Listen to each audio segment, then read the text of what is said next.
We're live, ladies and gentlemen. It's already Wednesday, the 14th day of November 2012. We have a jam-packed radio broadcast today. Jesse Ventura is going to do a weekly 30-minute pop-in as we track the, well, it wasn't going to be 8 episodes, but 7 episodes of the show Conspiracy Theory. The one criticizing the TSA and their naked body scanners. Time Warner has axed that, giving no explanation, so total censorship there as usual. He's going to pop in with an update, and then his son, Tyrell Ventura, always informative, will follow in his footsteps, giving us his take on the election and more. We are also going to have open phones, and we're going to premiere a piece from the InfoWars Nightly News that has not aired yet. It was shot just 2 nights ago here in Austin with the premiere of a new big video game out there promoting drones and endless war and how this is conditioning the public. Our own Melissa Melton and Jakari Jackson were out there, so I'm going to premiere that report here as well today. Obviously, we're going to continue tracking what's happening with the unfolding takeover of the United States by the globalists. I mentioned this story yesterday, but I was rereading it up here at about 8 o'clock at night last night before I went home, and I thought, man, I've got to cover this article properly, because there it is in the local San Diego paper saying people are getting thousands of dollars to report on their neighbors if they're washing their car. That's considered improper water runoff, but the government can put fluoride and thousands of, different things in your food and water and all the rest of it. You're talking about $100,000 fines, massive jail time. This is the Agenda 21 tyranny that's unfolding worldwide. I first started exposing myself, Agenda 21, in 1997 off the Rio de Janeiro 1992 meeting that it's based on, Agenda 21, the 21st century, and also covered it in my film, America, Destroyed by Design, again in 97. And I'm not territorial about when I covered it. It's just that we covered it in 97, and we covered it in 2001 in 9/11, The Road to Tyranny, actually showing clips from the Rio summit calling for world government and how they would use these systems to take over your property. I covered it 7 years ago in Endgame, Blueprint for Global Enslavement with Dr. Michael Kaufman, who helped advise Congress and helped kill the takeover in 94. In fact, I want to get Dr. Michael Kaufman back on. He hadn't been on in a while. And yesterday, after I got off the air, I don't even know how to respond to this because I haven't been going after Glenn Beck in a couple years, really much. Watson called up and said, have you seen this? And I didn't have time to even watch it till last night when I got home and had to muddle through it. Glenn Beck saying, I'm a piece of garbage, and using the ignorance of his audience, trying to imply that I'm trying to cover up Agenda 21. It's very bizarre. And then he talks about how he's been talking about it for 2 years. My criticism of Glenn Beck, I'm going to cover this briefly later. I'm going to do a whole piece on this. I'm going to do it properly, where we really lay out what Glenn Beck's done. And, 4 years ago, he'd say Ron Paul supporters are dangerous. The Army may need to be used against them. Just out of the blue, when Ron Paul had a chance to win primaries. And so I got mad at Glenn Beck. When Fox News said, we want to have you here to the studio while you're here on The View on ABC and CNN, please come over. In fact, they called me and said, well, can we fly to New York? And I said, well, I'm already flying there to go on The View. It's last year. I get there, and they call me and go, we're going to come meet you across the street. And the Fox News people come over and go, Glenn Beck's going to throw a fit if you're allowed in the building. So we all hate him, basically. Everybody hates him, but he says you're not allowed over here. He's going to flip out. I mean, that's the kind of stuff. And I mean, Glenn Beck is like a body snatcher. First, he attacked us. When he couldn't beat us, he tried to become us. And now he wants to try to say, I'm pro-New World Order. So we're going to be exposing that coming up today. I'm going to go ahead and expose Glenn Beck. I'm going to put a big piece out on him. That's right, New World Order. That's right, collectivist, globalist, robber barons. That's right, those of you that want to set up a worldwide satanic world government. I can see for miles and miles and miles and miles. And so can a lot more people. Now, we're going to be getting into, obviously, what's happening with the economy. We covered some of this yesterday, but it's accelerating. Wealthy dump assets amid worries about going over the cliff. Mark Faber says prepare for a massive market meltdown. U.S. stocks hit 3-month low. That's out of the Wall Street Journal. The Wall Street Journal is also reporting that Obama plans a $1.6 trillion tax hike, double what he had previously claimed, and that is a spokesperson for Boehner, Speaker of the House, saying that that's what Obama is proposing to them, and the acceleration of dumping of the different stocks is accelerating. So we're going to be looking at some of that today. Jesse Ventura is going to be giving us weekly updates for the next 4 or 5 weeks. He's going to be popping in, and we are going to open the phones up as well today. Also, this situation with Petraeus, the point I've been making since this news broke over the weekend, that the FBI was surveilling the CIA director because a woman complained to the FBI that a biographer of the general had said, you better watch your back. And so that's why they were surveilling him. That's the Patriot Act for you. And that's what the NSA and all of this is about. It is about the system surveilling its own minions and controlling them. So Petraeus scandal proves email is being surveilled. Even the director of the CIA cannot escape the watching eye of Big Brother. Well, of course, that's who it's mainly focused on, is the criminals watching each other. Petraeus agrees to testify on Libya before congressional committee. FBI's abuse of surveillance state is the real scandal needing investigation. This article just came out today, and I'm glad that the mainstream media is picking up on that, because you're surveilling the CIA director because a woman got a half-threatening email from another woman who happens to know. I mean, give me a break. They're surveilling all these people. They always have some little cover story of why they're doing it. Online privacy issue is also in play in Petraeus scandal. That's the New York Times. New video of Broadwell and Aspen raises more questions. You know, those two hoity-toitying around with each other. You've got, the media following her around, taking photos of her drinking wine in her house. I mean, this is just incredible. This is a giant distraction to purge the U.S. military of generals that have been saying no to an Iran strike. The evidence is overwhelming that's why this is going on. A lot of people are like, hey, this could bring down Obama, what happened in Benghazi. There are internal camps even within the Obama administration. And, I would love to see the executive excoriated. I would love to see people brought to justice. I mean, just in the eyes of the people, if Obama got impeached, that would discredit the socialism and the power grabbing. But there's a larger issue here, is why is the military being purged for girlfriends?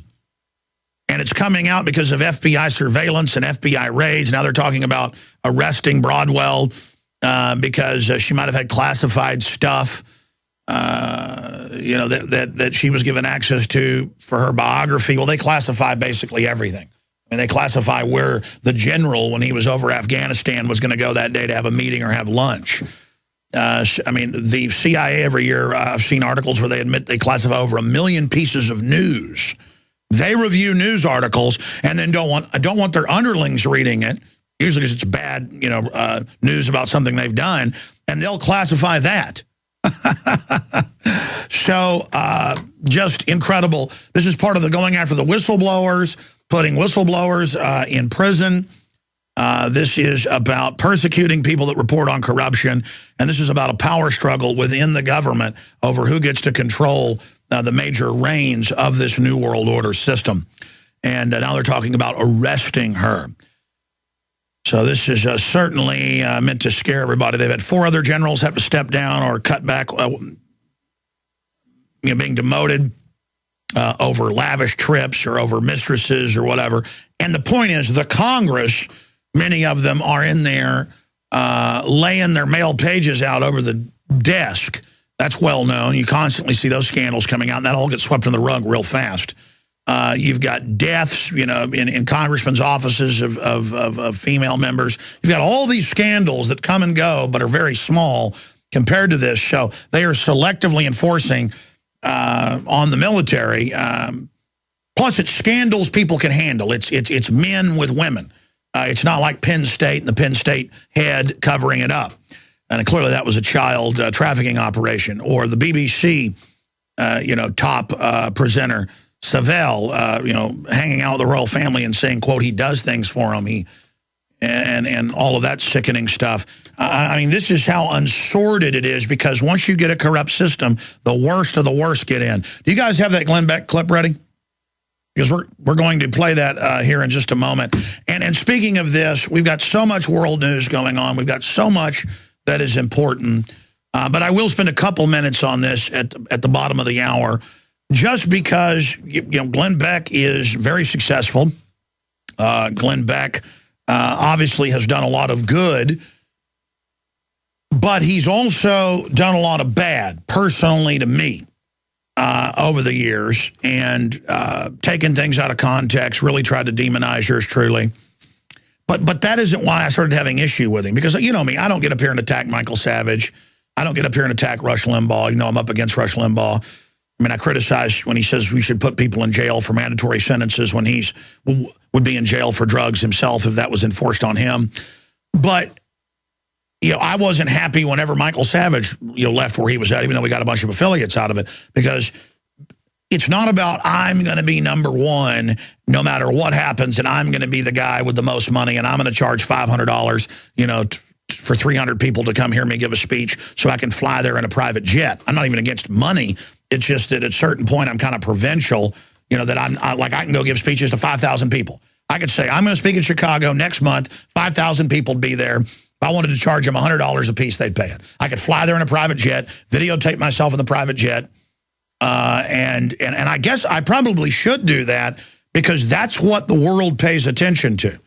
And then I can get my message out. In fact, I'm actually thinking about doing to Glenn Beck what he's done to me, and actually going and having big things with 5,000 people. He can't get 5,000 anymore, but and charging people $100, because I could use that money to then advertise Infowars.com and Prisonplanet.com, and building big, giant, super fancy sets. I'm just building sets so I can have more reporters working in other areas, and doing this kind of stuff. I mean, there's no doubt that when I was critical of Glenn Beck starting 4 years ago, it had an effect and pushed him more towards covering liberty issues. So I'm going to speak briefly about that. In fact, I already am. And then explain what this clip means. This is from his radio show that it's also a TV show, because he says he pioneered having his radio show be a TV show. He pioneered exposing Agenda 21 2 years ago. I did it 17 years ago. And again, it's not that I'm always territorial saying I said this first, I covered this first. It's that it's frustrating to have it implied, because when you watch Beck, he really is a master of manipulation. I think that's where he gets under my skin, is that I'm just straightforward. And when I see someone, and I know how media works, leaving everything real nebulous in like a 12-minute attack piece on Infowars and yours truly, that I see that the implication in this is I'm trying to get Agenda 21 through. Here's a clip, a short clip. If you know Agenda 21, Alex Jones, you piece of garbage. I don't know what your deal is. I really don't know, and I don't care. But if you actually cared about the things you were talking about, you would actually use your brain and start to find different ways than just going to your kook friends in your basement. What you would do is you would actually say with some credibility, this is true. And these are the ways that we can connect with people who may not be kooky friends in the basement. It's exactly what someone who was involved in the 9/11 conspiracy would say. Exactly right. Exactly. That's why he's a master of disinformation. That's right. That's why. That's right. He didn't go to the DeVry University for nothing. If you would like enough. Further, that's enough. By the way, I haven't read his book. When I heard it was coming out, I said, "Hey, we ought to read it. If it's good, we ought to carry it in the bookstore." I mean, the IT folks came to me because I'm grassroots. We're just trying to start, really quote, be more professional in our presentation. They came to me. I'll just get into Glenn Beck now.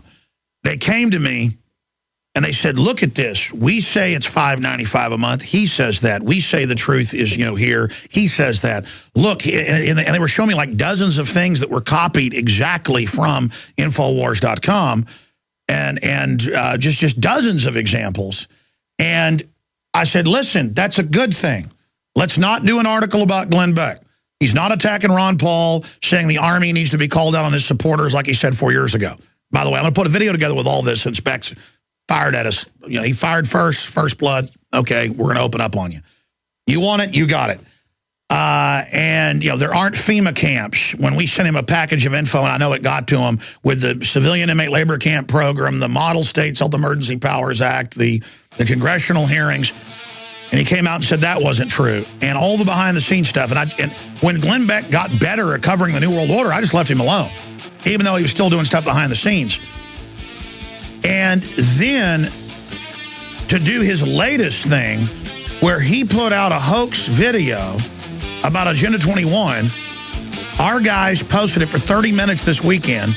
I had it pulled down. One of the weekend guys, I had it pulled down. I'll tell you about it. Monday through Friday from 12 noon to 3 p.m. Eastern, we're here, blasting out on the AM and FM dial and XM 166, the internet with audio streams at prisonplanet.com, Infowars.com, and video streaming at prisonplanet.tv or InfoWarsNews.com. Okay, I don't want to spend all day on this because I've got really important police state news with drones and other things flying over Austin where I live. A lot of breaking news on the fiscal cliff and how they're going to try to bring in austerity on the backs of that and exactly what that austerity is going to mean for our future via Agenda 21. But those that listen to this radio show know that I very rarely attack other talk show hosts who are even mildly conservative or libertarian, because we've got bigger fish to fry: George Soros, the globalists, the New World Order. But Glenn Beck, I literally see something that Glenn Beck's done maybe once a month. I mean, I don't have time to sit there and follow what other people do. I probably should. I should probably have market researchers and find out what he's doing that's working and copy that. I know they copy what I do. I've been told by people inside his operation when he was at Fox that he had a room full of guys tracking everything we did, and we've seen the proof of that. And I've been called, oh, hey, we'll meet you at the steakhouse next door. Don't come over to Fox like you were supposed to. Yeah, I'm sorry. Let me buy you lunch. Glenn Beck's throwing a fit. It's going to be big trouble if they let you on any of the Fox shows. I'm like, hey, that's fine. Really, you don't care? No, I've already been on, CNN, NBC, ABC. I mean, that didn't even do that much, going on shows like The View. I'm like, okay. I mean, I've been on national TV probably 100 times over the years. It doesn't matter to me. But to find out he has that much animosity against me, and now he moved to Dallas, Texas. I had realtors tell me about it when he was down in Austin looking at houses, or had his people looking at them. And I was like, don't tell me he's moving to Austin. And then he moved to Dallas. And I'm just like, come on. Pretty soon he'll say, Alex, get out of Texas, you fake Texan.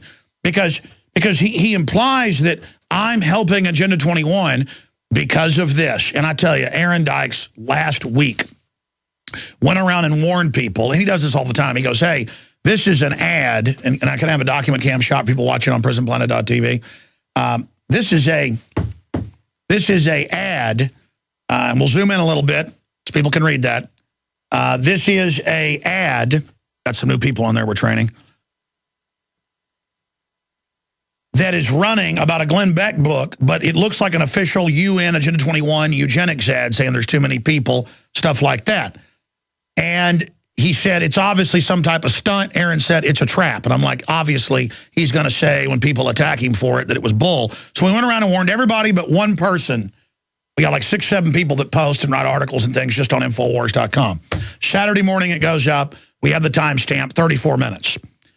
People notice that it's up. It gets pulled down. And did Glenn Beck on his radio show to millions of people go up there and say, oh, by the way, another document cam shot I want to show viewers. Here it is from the 8th, November 8th, all over the web being covered. His commercials being picked up. Turns out Beck wouldn't tell people what they were. He created a controversy over 2 weeks, and we found the articles where they made jokes about it. Okay? and they ran them like they were Dish Network ads. And then here's his website, The Blaze. Glenn Beck finally reveals the reason for those Gen 21 ads on Blaze TV. This is the type of deception. So he finally reveals. He makes it a controversy. We get hundreds of emails saying, why won't you cover this? One of our people takes the bait, puts it up. We pull it in 30-something minutes. Here it is, 404 error, not found. Down, they were watching the site so closely that they grabbed it and somebody took the bait. I didn't take the bait. You know, the news says expose the truth behind Gen 21 ads airing on the Blaze. Oh, he exposes it himself. That's on his site. Look at this. Out of the Globe Dispatch. Glenn Beck dupes Alex Jones. Yeah, I guess in a way the buck stops with me. I guess you did dupe me. I mean, you didn't dupe me, but dupe somebody up here. So there you go. So he can then go, because it's all a big joke that they duped their viewers, everybody, thinking it was real Gen 21 ads. One of my people bites on it so he can call me a piece of garbage that tries to discredit him fighting Agenda 21 when he knows full well we had it pulled. It was up less than 40 minutes. I mean, this is what, the way that mind works, so convoluted. I mean, I can see what he's doing, but my brain just doesn't work that way. I'm going to be honest about Glenn Beck. He just rubs me the wrong way. He comes off as kind of post-male. And he's what a lot of mainline conservatives like, little nasty jokes, a lot of sexual stuff, jokes about Alex Jones and Charlie Sheen in the shower together, made up stuff like that. And it's all part of this effeminance of him that is attractive to the estrogen-loaded, modern, conservative mainline males. And it's just all a creepy, nerdy, post-male thing. And I'll finish up with my statements on this on the other side.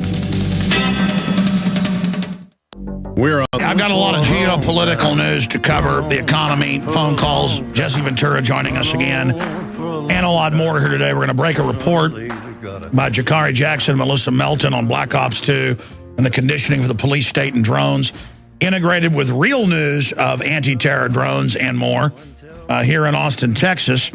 And this proliferation as the military-industrial complex absorbs our republic. But here's all I'm going to say about the Glenn Beck thing, because I'm going to produce a video. I haven't done one in over a year, more than a year on Glenn Beck, because I've said, well, he started covering the New World Order, started covering George Soros more in the last few years, started covering Agenda 21, the globalist. I remember, and we're going to get the clips in this special presentation I'm going to do, him saying Ron Paul's people are dangerous and the army needs to be prepared to deal with them for no reason. Saying they call it a money bomb. It sounds dangerous. Again, playing on his audience's ignorance and saying aspartame's good for you, wearing weird skull and bones, Masonic outfits at events. He's saying, I'm going to expose the FEMA camps with that fake.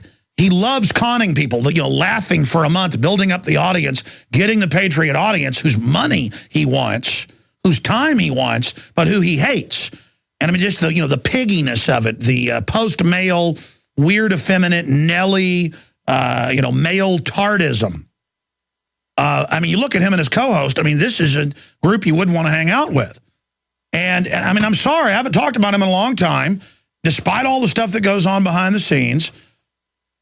When his gold company did some stuff that's pretty darn amazing, and I know about gold, I didn't pile in on that. I left him alone, and he did a lot of other stuff behind the scenes. I'm just going to leave it at that. And I just take it and take it and take it, because quite frankly, I'm worried about pregnant women going to the hospital and having their baby's blood taken for Defense Department bioweapons research.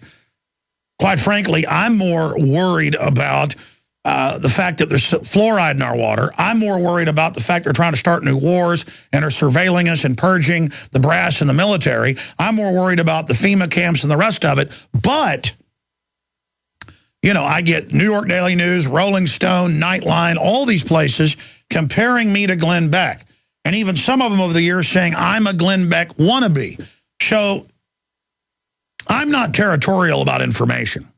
But I covered Agenda 21 in 1997 and made a film, America Destroyed by Design, that 14 years later, or longer, 15 years later, gives 1,000 times, literally, more information than he does when when he talks about Agenda 21 in his documentaries. I mean, you can see a young, svelte, 180-pound Alex Jones out there with a camera making a documentary, America Destroyed by Design, 1997. And then again, Endgame 7 years ago. And it's weird to sit there and have somebody go, Alex Jones, you're a piece of garbage. You know, you need to get real information out and conflate it that I was basically running down him and saying he was for Agenda 21. Now, I get why one of our people that wrote a blurb off the YouTube blurb ran back down. Because I don't go around to my few writers and say, you will write this, you will write that, until it becomes an issue. Now I'm going to say, we've been nice and linked to some of his articles and tried to be friendly. No more. Posada non grata. No Glenn Beck unless I'm talking about Glenn Beck here at the InfoWars operation. No more positive, no more negative, no more nothing. Okay, I'm going to put out one report on him and I'm done. But the issue is, the reason I have to cover this is because it is a story of deception. It is a story of manipulation and cynical, laughing hyenas that are preying on their audience. And I, for one, have had enough of it. I don't like predators. I don't like manipulators. I don't like people that think they're smarter than everybody. I don't like bullies. And Glenn Beck is an effeminate, post-male bully. And he's not going to bully me, despite all his hundreds of millions of dollars he got from charging people $500, $300 to sit there and fawn after him at these events that dwindle down to almost nothing. And I'm not trying to be mean about that. It's just that, you know, he is a shell. And out of all of them, you don't hear me talk about Sean Hannity, Rush Limbaugh, Michael Savage. I don't really ever have anything negative to say about them, even though I disagree with some of what they do. But with Glenn Beck, this is it.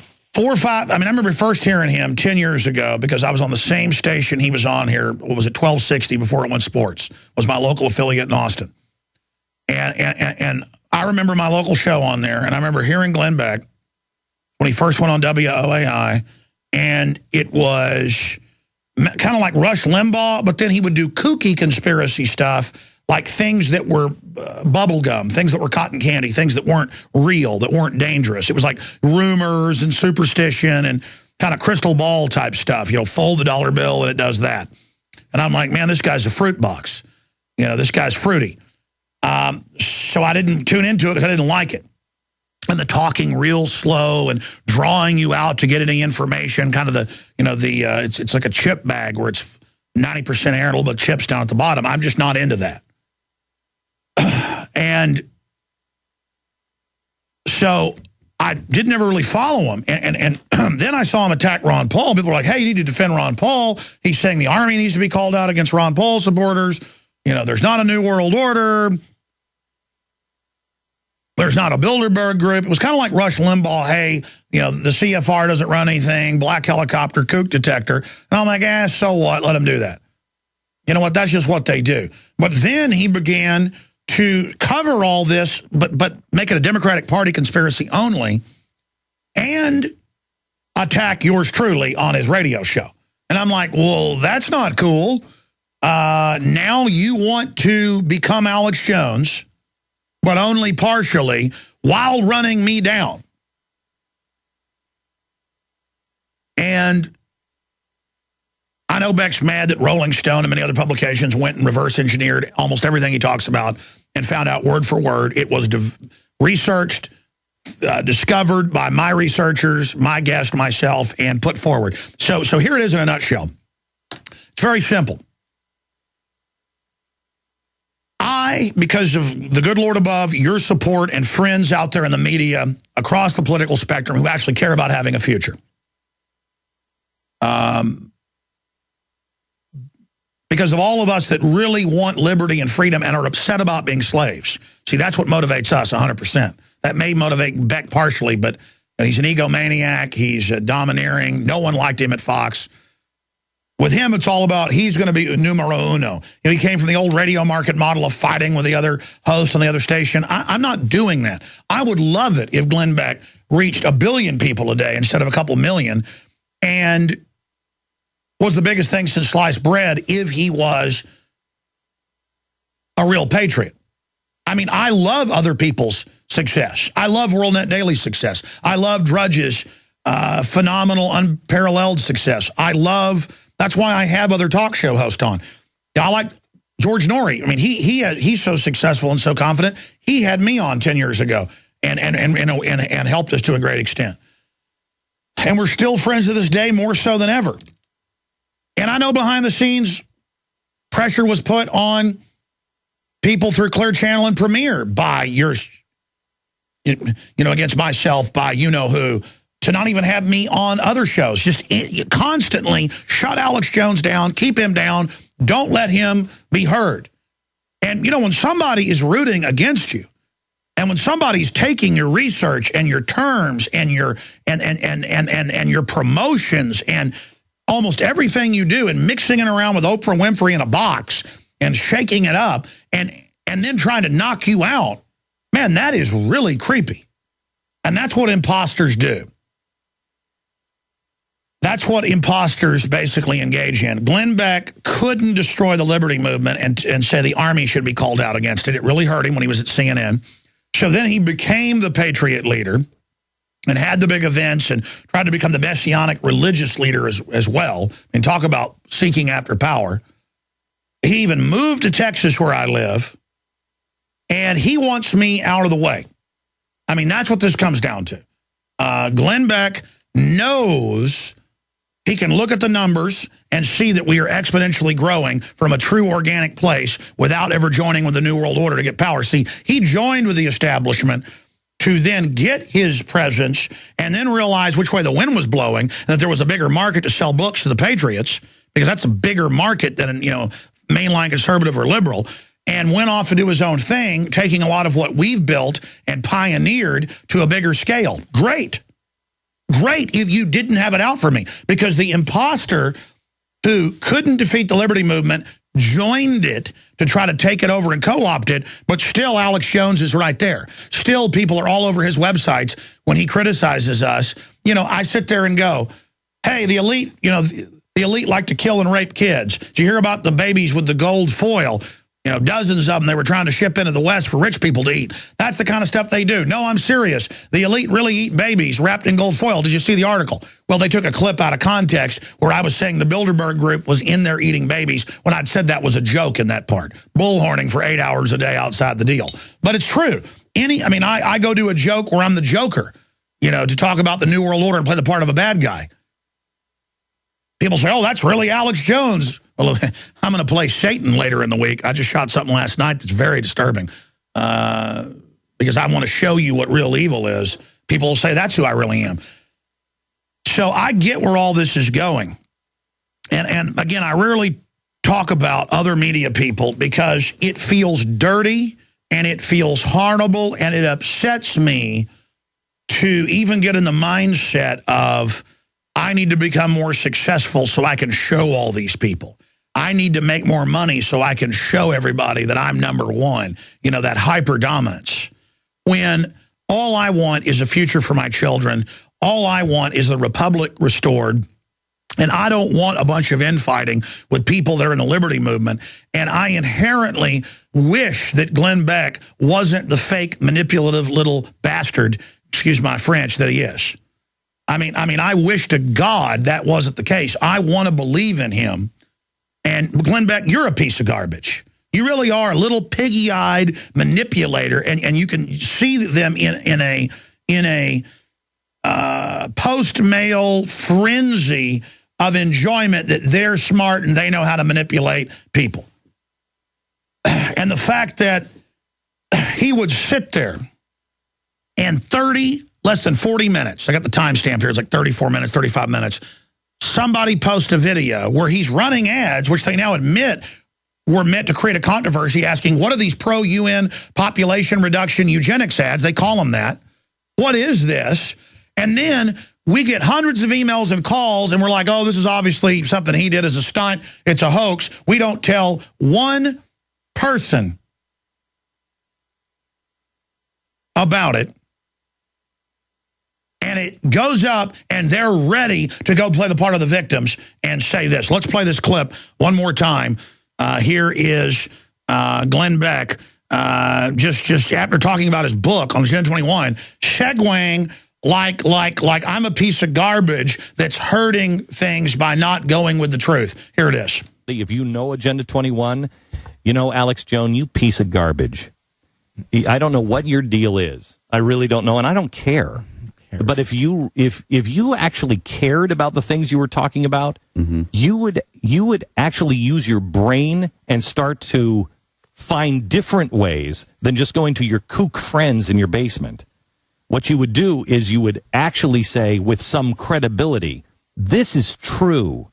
And these are the ways that we can connect with people who may not be kooky friends in the basement. All right, let's stop there. With someone who is involved in. Then they go on to basically talk about disinformation. Folks, Glenn Beck put out TV ads that look completely real, like they were produced by the UN, that is word for word what I've told you, a global government to forcibly reduce population. That's how they describe it on his website. They talk about it as eugenics. And they say the TV ads exposing Agenda 21 and eugenics. Eugenics. Did you ever hear about eugenics before you listen to my show? And again, I don't care.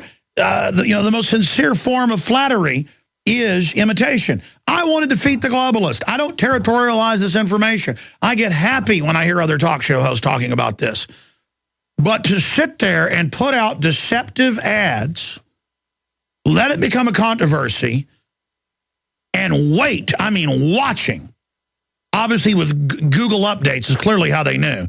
The minute it goes up, they're already on it. And so they can come in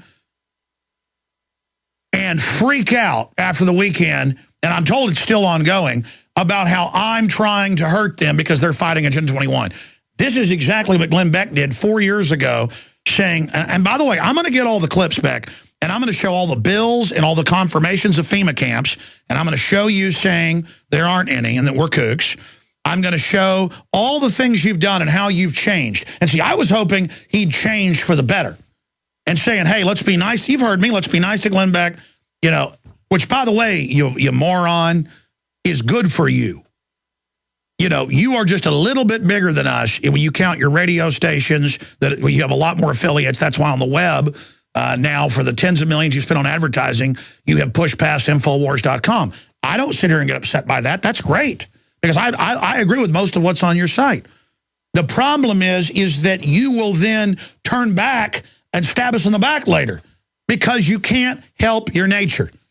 Listen, I come from a family of just hardworking Protestant Christians that helped found this country on the Mayflower and then helped found Texas, and families that have stayed together and worked hard and have been pillars of their community. And I know about your history, and I'm sad for you. I understand you've had some really painful, bad stuff in your life. And I think there may be some good in you. But the weird, piggy, Nelly, manipulative garbage isn't going to work. So if you want to fight, you're going to get one. Okay? Because the fact that you'd put out hoax videos going around for 5 days before somebody picked them up, we slap it down. I showed people the document cam.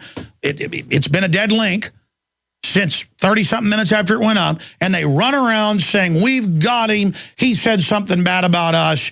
We're not for Agenda 21. Those are hoax commercials. And, the person that wrote the little blurb on it was just talking about their view that he's a disinformation specialist there to demonize patriots, there to go after people. And all I can say is I had hoped for the best from Glenn Beck. And I had hoped that he really had turned over a new leaf. I did challenging videos a few years ago, like 3 years ago, saying, Glenn Beck, be on the right side of history. And I was told by 2 separate Fox News personalities that Glenn Beck was just beside himself with anger over a really friendly video saying, hey, you said Ron Paul people were dangerous, should have the Army used on them. You said there wasn't FEMA camps. Here's the proof. Man, be on the right side of history. And I started seeing him get on the right side of history, and now he does stuff like this with a sneaky deception so he can play the part of the victim and imply that I'm supporting Agenda 21 going after him. By the way, we carry the really good little book on this by Rosa Corey, Behind the Green Mask at Infowars.com. All right, I'm done talking about Glenn Beck. I do intend to put together a video just showing his flip-flopping, his deceptions, and the fact that, look, if you first say there's not a new world order, and then you decide, oh, people aren't buying that, I'll become the leader of the movement against the new world order so we can control that opposition. And then, oh my gosh, but Alex Jones, you know, he's the guy talking about eugenics.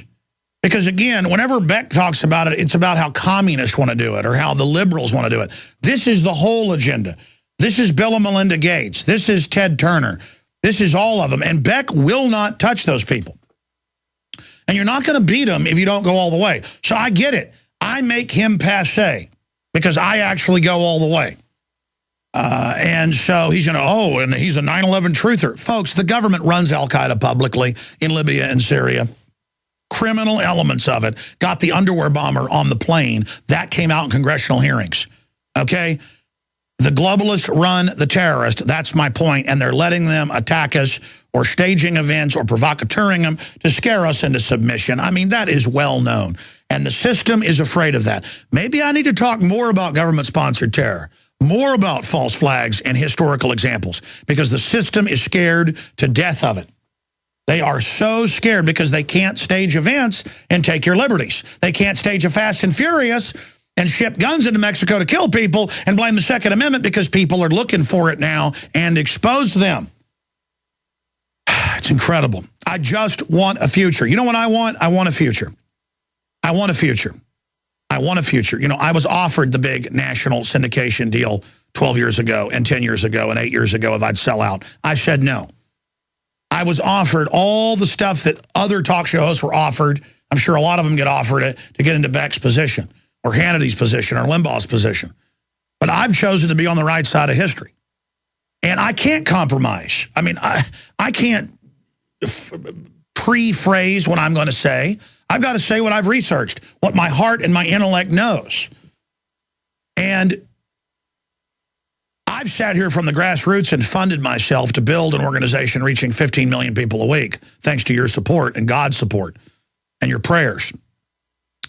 But you know what? Maybe I do need to put on airs. I think that's part of it, just with the public, to then get them to come hear the truth. I probably need to get around to have those rallies with 5, 6, 10,000 people. You know, I've had them with over 2,000 before without even trying. I need to, I guess, charge people $300 to come to an event and then land in a private jet and show off to everyone and maybe build a giant set and call the people in that make CNN sets and do all that, because maybe people have to see the packaging, you know, that supposedly brings the credibility. Like if you're on a fancy set posing as the president like Glenn Beck does and you come out and expose Agenda 21, it has all that authority. Maybe I should wear a necktie. But I mean, again, I'm not against making money. I just don't want to gouge people $500 for a ticket to come hear me speak. In fact, it's almost embarrassing to come out and have 2,000 people screaming your name, you know, and women climbing over the banister to, you know, get at you. And that's what happens now when I go give speeches. That I'm like, whoa, I'm not going to give these speeches. See, I don't like that. I want to go be a recluse on some mountaintop and just watch, you know, the grass grow and hang out with my children. I'm not worldly, ladies and gentlemen. People think my aggression is ego. It's the opposite. It's someone angry about being enslaved. It's someone angry about tyranny. It's someone upset. And it upsets me when I see people sold out. It upsets me when I see how fallen this world is, including myself. It upsets me. It upsets me greatly. But all I know is we've gotten this far because of you, and we make mistakes. We're not perfect, and you know, we did make a mistake buying into his hoax, but we're not making a mistake that he's a disinformation agent. He's certainly been one in the past. I'm done talking about it. We'll put a video together in the next few days. You want it, Beck? You got it. We're gonna absolutely strafe you up one side and down the other politically. Get ready. Okay, ladies and gentlemen, let's play this Black Ops 2, breaking down the new video game with our reporters. Here it is.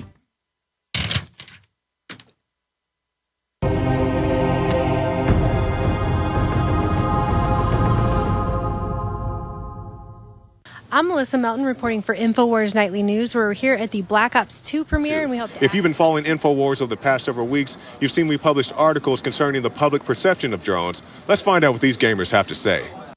What's like the new coolest thing about this game? Probably all the new zombies. I love zombies. The gameplay on zombies. It's got to be the zombies. There's going to be zombies in it. Zombies are back. I love playing zombies. My reasoning for being here tonight can be summed up in one word: zombies. Nazi zombies. Playing zombies again. Everybody loves zombies. What is it about zombies? It's just fun. Have you ever heard that the military actually likes to use games like this sometimes to recruit people? We've heard the story of a 19-year-old who was actually offered a job by the military as a drone pilot because he got a top score. So they monitor that? Yes, they do. When they come knock on your door, I'm Colonel so-and-so, I want to give you a job. Would you take it? I'm going to have to. If I could do that, I'll do that today if I could, but not to hurt anybody. I would love the opportunity. No, I couldn't do it. I'm not finna hurt America like that. Man, if I get a job like that, hell, yeah, let's do it. I'm good. Shoot, who I got to kill? What do you think about drone use in the real world? What are your thoughts on that? I think it's actually pretty good. I mean, it keeps our troops safe. Did you know in Pakistan about 80% of the people killed by drones were non-combatants, pretty much civilians? No, I did not know that. Okay. That's not a good news, though. I think any level of civilian casualties is unacceptable. Our military should be able to be, more accurate. Damn, I believe it. You believe it? I believe it. You think It's that's pretty messed up. They're set to release 30,000 drones here over American skies to surveil us. And yes, they are. Well, I think it's completely unnecessary. I don't see how it's going to make us safer. That's certainly scary. It's actually kind of scary sounding. I think it's wrong, too. Of course I do. Of course I do, but the government's not right. They do a lot of things we don't like. I don't see any real problem with drones surveying us per se because it gives us this kind of sense of security. And I don't necessarily think they're going to be spying in our backyards. And even if they are, maybe that's not such a bad thing. Man, come do it. Shoot. Hell, we get hit, we get hit. Like, that'd be kind of cool just as, like, security, defense, whatever. But, like, I don't know, someone hacks into them. It could be just like in Black Ops 2, and they could all turn against us and kill us. Did you know the University of Texas has actually been able to hack a drone using about $1,000 worth of materials? Have I heard of that? Yeah. Actually, no, I have not heard of that. That's the main concern. If some kids at, like, UT could do that, I mean, terrorists and stuff. Like, what about that? Now, do you plan to go to school or work tomorrow? Man, I ain't even gonna go to work. I'm just gonna play my game. That's it. And work, I don't work tomorrow. I do, but I'm definitely going to sleep in. Yeah, I have class. I have to go. Okay, so you're not going to stay up all night? I'm going to stay up all night. Did you know one of the games they have tonight is a care package that actually comes with a mini drone? Yes, I was tempted to get that, but it wasn't quite in my price range, so. Some critics say that games like this desensitize people to the real, harsh realities of war. What do you say to those critics? I would have to say that their critiques are absolutely 100% correct. We have absolutely become desensitized to vile actions. We're outside GameStop about to pick up our Black Ops 2 care package in just mere moments. The care package comes with its very own drone, a real remote control drone that you can fly around. Now, you've heard us at InfoWars talk about drones several times, and we basically came to the conclusion that if Big Brother can fly drones on us, we are going to fly drones on them. That's why we have #DroneMob. You can follow us on Twitter to let Big Brother know that, hey, if you're going to keep flying drones on us, we will fly drones on you. #DroneMob for more details. So we are drones one way or another. All right, folks, we're going to be right back with Jesse Ventura straight ahead. Well, he's the former governor of Minnesota, movie star, TV host on MSNBC, you name it. And he's Governor Jesse Ventura. He was on with us last week.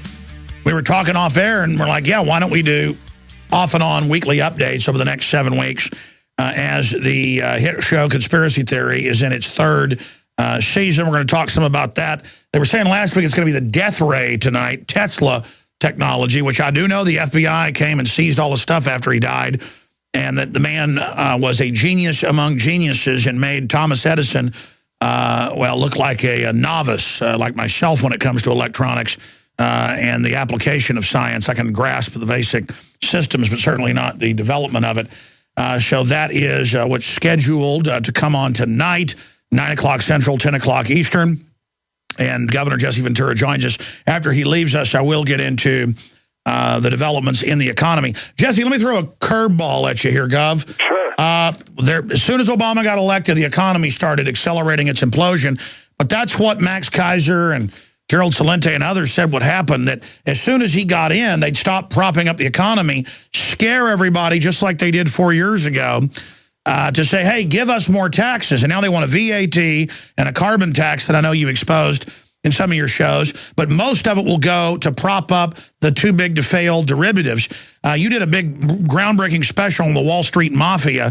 What is your take on this being held hostage, that, you know, if we don't give trillions more to the bankers, they'll implode the economy? Well, you know, I've never worked at that level to deal with the bankers at that level, so I don't have that experience, Alex. But one thing down on the street level I noticed was how right before the election, the gas prices up here in Minnesota just tumbled. I mean, gas dropped nearly $1 a gallon. And as soon as the election was over, now they're going back up again. I found that very interesting, that, you know, they've gone up now 20 to 30 cents a gallon back up. And, you know, they fell nearly $1 a gallon before the election. Oh, yeah. Well, about 4 months ago, I saw the article where OPEC, led by the Saudis, said they were going to increase output to help Obama. Well, I don't know about any of that. You know, again, it's a case of that. I don't think it's necessary. I think the same things would happen if Romney would have won. I don't think it makes any difference. No, I agree with you, but the system wanted to get their people back in, and then they wanted to drop the hammer on everybody afterwards to then say, oh, my gosh, the economy is in all this big trouble. We need to bring in this whole, system of more taxes to fix it. Well, that's above and beyond me. I will say this, though, Alex, on a personal note. I don't know. Maybe it's because I'm doing your show so damn much. They tell me now my disapproval ratings on polls are nearly 60%. Well, that's not a nice thing to say about my show. Well, I was just saying that I'm unbelievable that I have disapproval ratings of nearly 60% now. Yeah, Governor, you're looking at that wrong. All politicians, and I know you're not really a politician, more of a statesman. You stand for what you believe. That's the definition of a statesman, trying to help others, not just help themselves. But Congress has a 9 to 12% approval rating, depending on which Gallup you look at. Right, but Alex, I've never had a disapproval rating over 20 before. Never. And now I'm up near 60, and I haven't held office for 8 years. I don't even know why I was included in these polls, because obviously they threw me in there because I was rattling my sword about running. Sure. Well, just to expand on that, a lot of these polls are fraudulent as well. I understand all that. In fact, I bet you money. I just did a poll last week with Harris. I could go and pay to have a real scientific poll done where I write the questions, just very simple. What is your favorable or disfavorable view or unfavorable view of former Minnesota Governor Jesse Ventura? Just one question put to him, and I bet you'd get 60+% positive. No, I mean, it's all part of the hatred of government, period. And just anyone even associated with it is at all-time highs, even though you say you don't like either party. It could also be that people get so politicized into the final stretch of an election that you're bashing Republicans and Democrats, both sides then get mad at you. Yeah, that's true, too, because if you add up the numbers, 60 would be about how many Democrats and how many Republicans there are, because it's roughly 30 apiece. Yeah, sure, and about 40% call themselves independent. Exactly. So maybe it just breaks down that way. But I just found it kind of interesting because there was a time when I was governor, my disapproval ratings were single digit, if you could imagine that. But this is a phenomenon they're seeing where it's a depression and people are disgruntled, and anyone seen as successful is also going to be hated now. Not only are the elite getting very corrupt, the general public, by and large, is becoming more degenerate. That doesn't mean everybody. It's just that segment is, I'm sure you've been out on the street and seen how people act and behave nowadays. Right. Well, anyway, let's move on to the show or something. Absolutely. I just wanted to get your take on that. Sure. The death ray. I mean, we've talked a lot about what your favorite episode is, and I think they're in the death ray. They said last week they were. I noticed on the site it doesn't say what's airing tonight. Do you know what's airing tonight? No, I don't. I I just looked at my TV and I went to the show tonight, and they didn't give any information on what show was airing. But according to last week, it was going to be Death Ray. So what the heck? We'll talk about Death Ray. Death Ray was, to me, the most interesting show to do. Give us tidbits of the Death Ray. Well, of course, Nikola Tesla allegedly developed one, and then the government came in when he died and took everything he had. And my tie into the Death Ray is this. Here's my feeling on it. Back in the 1980s, Ronald Reagan's main focus was to create Star Wars, which was a system to where if missiles were launched at our country, we would have the mechanism to destroy them in the air before they would ever arrive here by some means, be it laser, be it whatever. Well, they spent billions of dollars to develop this technology for Star Wars, and we never did learn, were they successful? They never came out and told us. It all of a sudden just disappeared, it went off the map, and there was no more discussion or talk about it anymore. So we as the general public were left with, well, did they create Star Wars or didn't they? And it's of my belief, I think, that they were successful and that they have created it. But they're just simply withholding that information from us, the general public, because most of the time, whatever level the government is at in discovering things or whatever they know, they're usually 20 to 30 years ahead of what we know. And the case in point, what's interesting, the way to look at that is, take a look at Star Trek and all the things in the old Star Trek movies that are now reality. I mean, in Star Trek, they had the little cell phone things. Well, now everybody on the planet has a cell phone and walks around with it, just like in Star Trek. And they have all these other things that they show you in Star Trek that I believe that have come to fruition today. They are a reality today, 20 to 25 years later. So by using that analogy, what we know they have today, what do they really have? And in this show, I do an interview with John Hutchinson, who has what they call the Hutchinson effect. Well, he's a genius, never went to school. He actually told me he worked on Star Wars. And he looked at me and he said the most profound thing to me. He said, do you really believe that people like me haven't discovered anything beyond the jet engine for the last 60 years? Think about that. They want us to believe they have discovered nothing beyond the jet engine for the last 60 years. I find that very hard to believe, Alex. Well, I agree with you, Governor. And while you've been talking, I put up the earlier mainstream articles about in March when the White House pressured the Saudis to increase oil output. They did. And I pulled up Physics News. The Army has rolled out lightning bolt plasma laser weapons. And it looks just like something out of Star Wars. So, yes, now they are rolling more and more of it. I had Dr. Steve Pachinik on yesterday, who worked at high levels in the government, and he said they're 30 to 40 years ahead with space weapons, what they've told us. And so I think that's part of the governing class's arrogance, treating us like animals, is because they think they're gods now. Well, that may be, I don't know, but I certainly believe that they're very secretive on letting us know what they do and they don't have, and what capabilities are out there.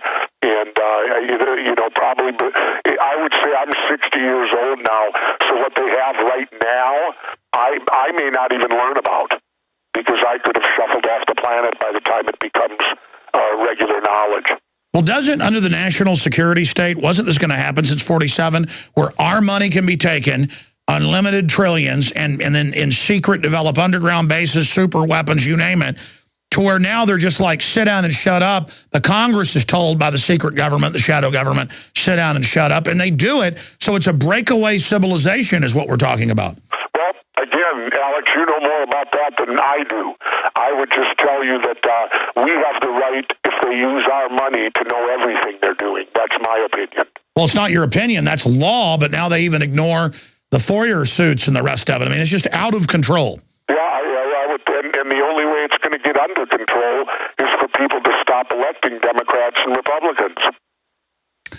It's almost like the old Greek legends where they said the gods would walk amongst them but had all these incredible powers. Soon the globalists with their sci-fi weapons and stuff will be like gods amongst us, the commoners, but they're still going to be humans just like us with all the rage, all the problems, all the everything. And we may end up like Atlantis, Governor, and blow ourselves up. Yeah. Well, we could. And getting back to the TV show, if it's the death ray tonight, Alex, this is also the most exciting show because, of course, in doing the show, we had a fatality that happened. Well, we're going to go to break, Governor, and let's talk about more of the death ray straight ahead with former Minnesota Governor Jesse Ventura. I'm Alex Jones, and this is the GCN Radio Network. Their website's GCNlive.com. We'll be right back. Stay with us.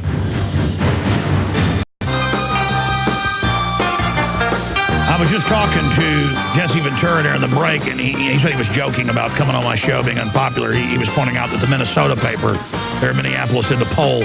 They're always writing negative things about Ventura. But I started obsessing over polls and numbers. I tend to do that. But he brought up the real reason he said he might be unpopular locally.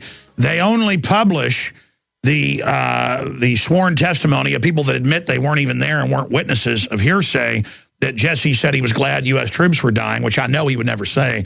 I've been driving along in the car with him when he talks about troops dying and he gets a tear in his eye, and you've heard that on air. He would never say that about Navy SEALs. That's asinine. Why would he be there speaking at an event for graduates and then say he's glad they're dying? I mean, if you really said that in the Navy SEAL bar, you would get your butt kicked. And the point is that, well, you got to tell him, because, I mean, obviously the guy has no witnesses. That's coming out. They just deposed you. And, I mean, make the point you made to me off air, Jesse. Well, it's this, Alex. I haven't had my day in court yet on that event. He's been splattered all over TV. He went ahead and said all the stuff that he said last January when I was down in Mexico and couldn't even defend myself. In fact, you defended me, which I appreciate. And so I haven't had my day in court yet. And so there could be a lot of hostilities towards me. I can never redeem the fact of the damage he's done. But when I have my day in court, hopefully the truth will then come out and it will resurrect me, and maybe my popularity will return a little more. Yeah, but the Minnesota papers always had it out for you. I'm telling you, I could do a poll and have them 90% in favor of you, so don't let that get you down. But I think that... it don't bother me, Alex. It just caught me off guard a little bit. I didn't, it's kind of, No, I know, but getting back to this, like that. You notice it was run with military precision. Right when you cross the border, in your RV, it happens. I call you once you get to your place in Baja. You say, this is totally made up. So I had to, get you on via audio Skype to defend yourself. Right. But, I mean, look, you have been a major presidential contender. They've done national polls, as you know, showing that you beat people in a three-way race. And you were talking about running, and they wanted to destroy you. And so you've got to defeat this guy in court. And, I mean, I don't want to give away the goods here, but I'm not. I mean, if there's any justice, you're going to win. Well, put it this way, you're exactly correct, Alex. Because if it gets to the point where you can lose in court over an event that never happened, well, then this country is, in my opinion, truly lost. If you can go into court and lose over an event that never took place. Well, he also says in the book 6 times that he lies. Oh, yeah. If you read his book, you'll see that he admits to lying on multiple occasions. Unbelievable. In closing, I'll be back with another 30-minute update with us next Wednesday. Jesse, great idea. You had to do these updates, and we appreciate your time. They're taking care of the family. In closing, more on the death ray. What's the most exciting part of the death ray episode about Tesla coming up tonight? Because this is probably... I think it's all exciting because I want people to watch the show tonight with an open mind, and I want them to listen to the facts and look at the photographs that we show on this death ray stuff, especially with its tie into 9/11. The most exciting part of the show to me is the segment with Dr. Judy Wood, the physicist from Virginia Tech. That part just intrigues me beyond belief in this show. And also the fact that we will give you'll see how you can defy, with John Hutchinson, you'll see how you can defy gravity, and you'll watch me, Jesse Ventura, alone show you how free energy does exist. Yeah, I saw some of the footage that you guys had together. I haven't seen the episode yet. And then I tell you, this one is going to be amazing. Tonight, 10 o'clock Eastern, 9 o'clock Central, I'll be watching it. And then we've got the other episodes. Still any word on why they canceled the 8th episode of TSA? No idea. I was unable to see Piers Morgan. Were you able to get that out on air? Piers Morgan, are you kidding? Piers Morgan pulled a sham on me. They said they wanted to promote the show. They got me on, and all he talked to me about was the election. Amazing. And that's what they do to you. I had to promote the show. He didn't. Did he get upset whenever you started bringing up the show when he'd had you on about that? No, but I wasn't on long enough. I waited for him to do it. He opened with it that I had the new show starting, and then he went into the election, and by the time he got done with me, I had like 30 seconds left to throw another quick cross-promotion out there before he signed me off. All right. Well, Gov, we'll talk to you again next Wednesday for 30 minutes. Thank you so much for joining us. I'll say bye to you during the break. Okay. Thanks, Alex. Always a pleasure. Always a pleasure. All right. Speaking of Venturas, I got his son coming up next to break down not just the new episode coming out, but the election, so much more. We'll get Tyrell Ventura's take, TV director, you name it, in his own right. Well, it's all coming. Thanks for joining us. I'm your host, Alex Jones. About to go to our next guest here. We're going to break down more of the news after our guest leaves us. System announces it will use DNA stolen from babies. I've been reporting that for 16 years. They declassified it 3 years ago. The government takes your blood at birth and puts it in a database and then says they own your DNA when you go in to get genetic treatment later. Federal courts have been ruling. That's how all this stuff came out. I've been told this by a nurse working for the Pentagon. I'll just leave it at that. Back in the mid-'90s and did reports on it. People didn't believe it then. Folks, the government thousands of times has killed U.S. citizens and troops in experiments that were meant to be lethal. They murder you. We've been run by wicked globalists, a scientific dictatorship for a long time. Now they're getting ready to launch Agenda 21, take over the water, the land, everything. Stop being naive. Of course they staged 9/11. It doesn't mean you can't still get upset and fear al-Qaeda. I know it's fun to do that. It's fun to hate the others. But the thing is, those globalists run those radical groups. It's not that there aren't radical Muslims out there. Okay? Just understand they're using the threat of that to take your freedom, and you are the target in the Homeland Security documents that we've broken here on air. Okay, Tyrell Ventura is our guest here. And I just got to say something about Jesse Ventura before we go to Tyrell. Jesse is a real guy. I mean, he is just a real guy from hardworking, blue-collar, roots with his, dad, a World War II hero. And I know Jesse Ventura now for 8 years. I know him pretty well. And he's the real deal. I disagree with some of his politics vehemently. But the fact that he is real, the fact that he's not corrupt, and the fact that the system always says he isn't real or he's corrupt with no evidence is what makes me mad. Because let me tell you something. I've got a lot of problems. I'm not perfect. The system always tries to say I'm not real or I'm a fake or that I'm betraying someone because they're doing that to you. And they don't want you to know there's real people in this world.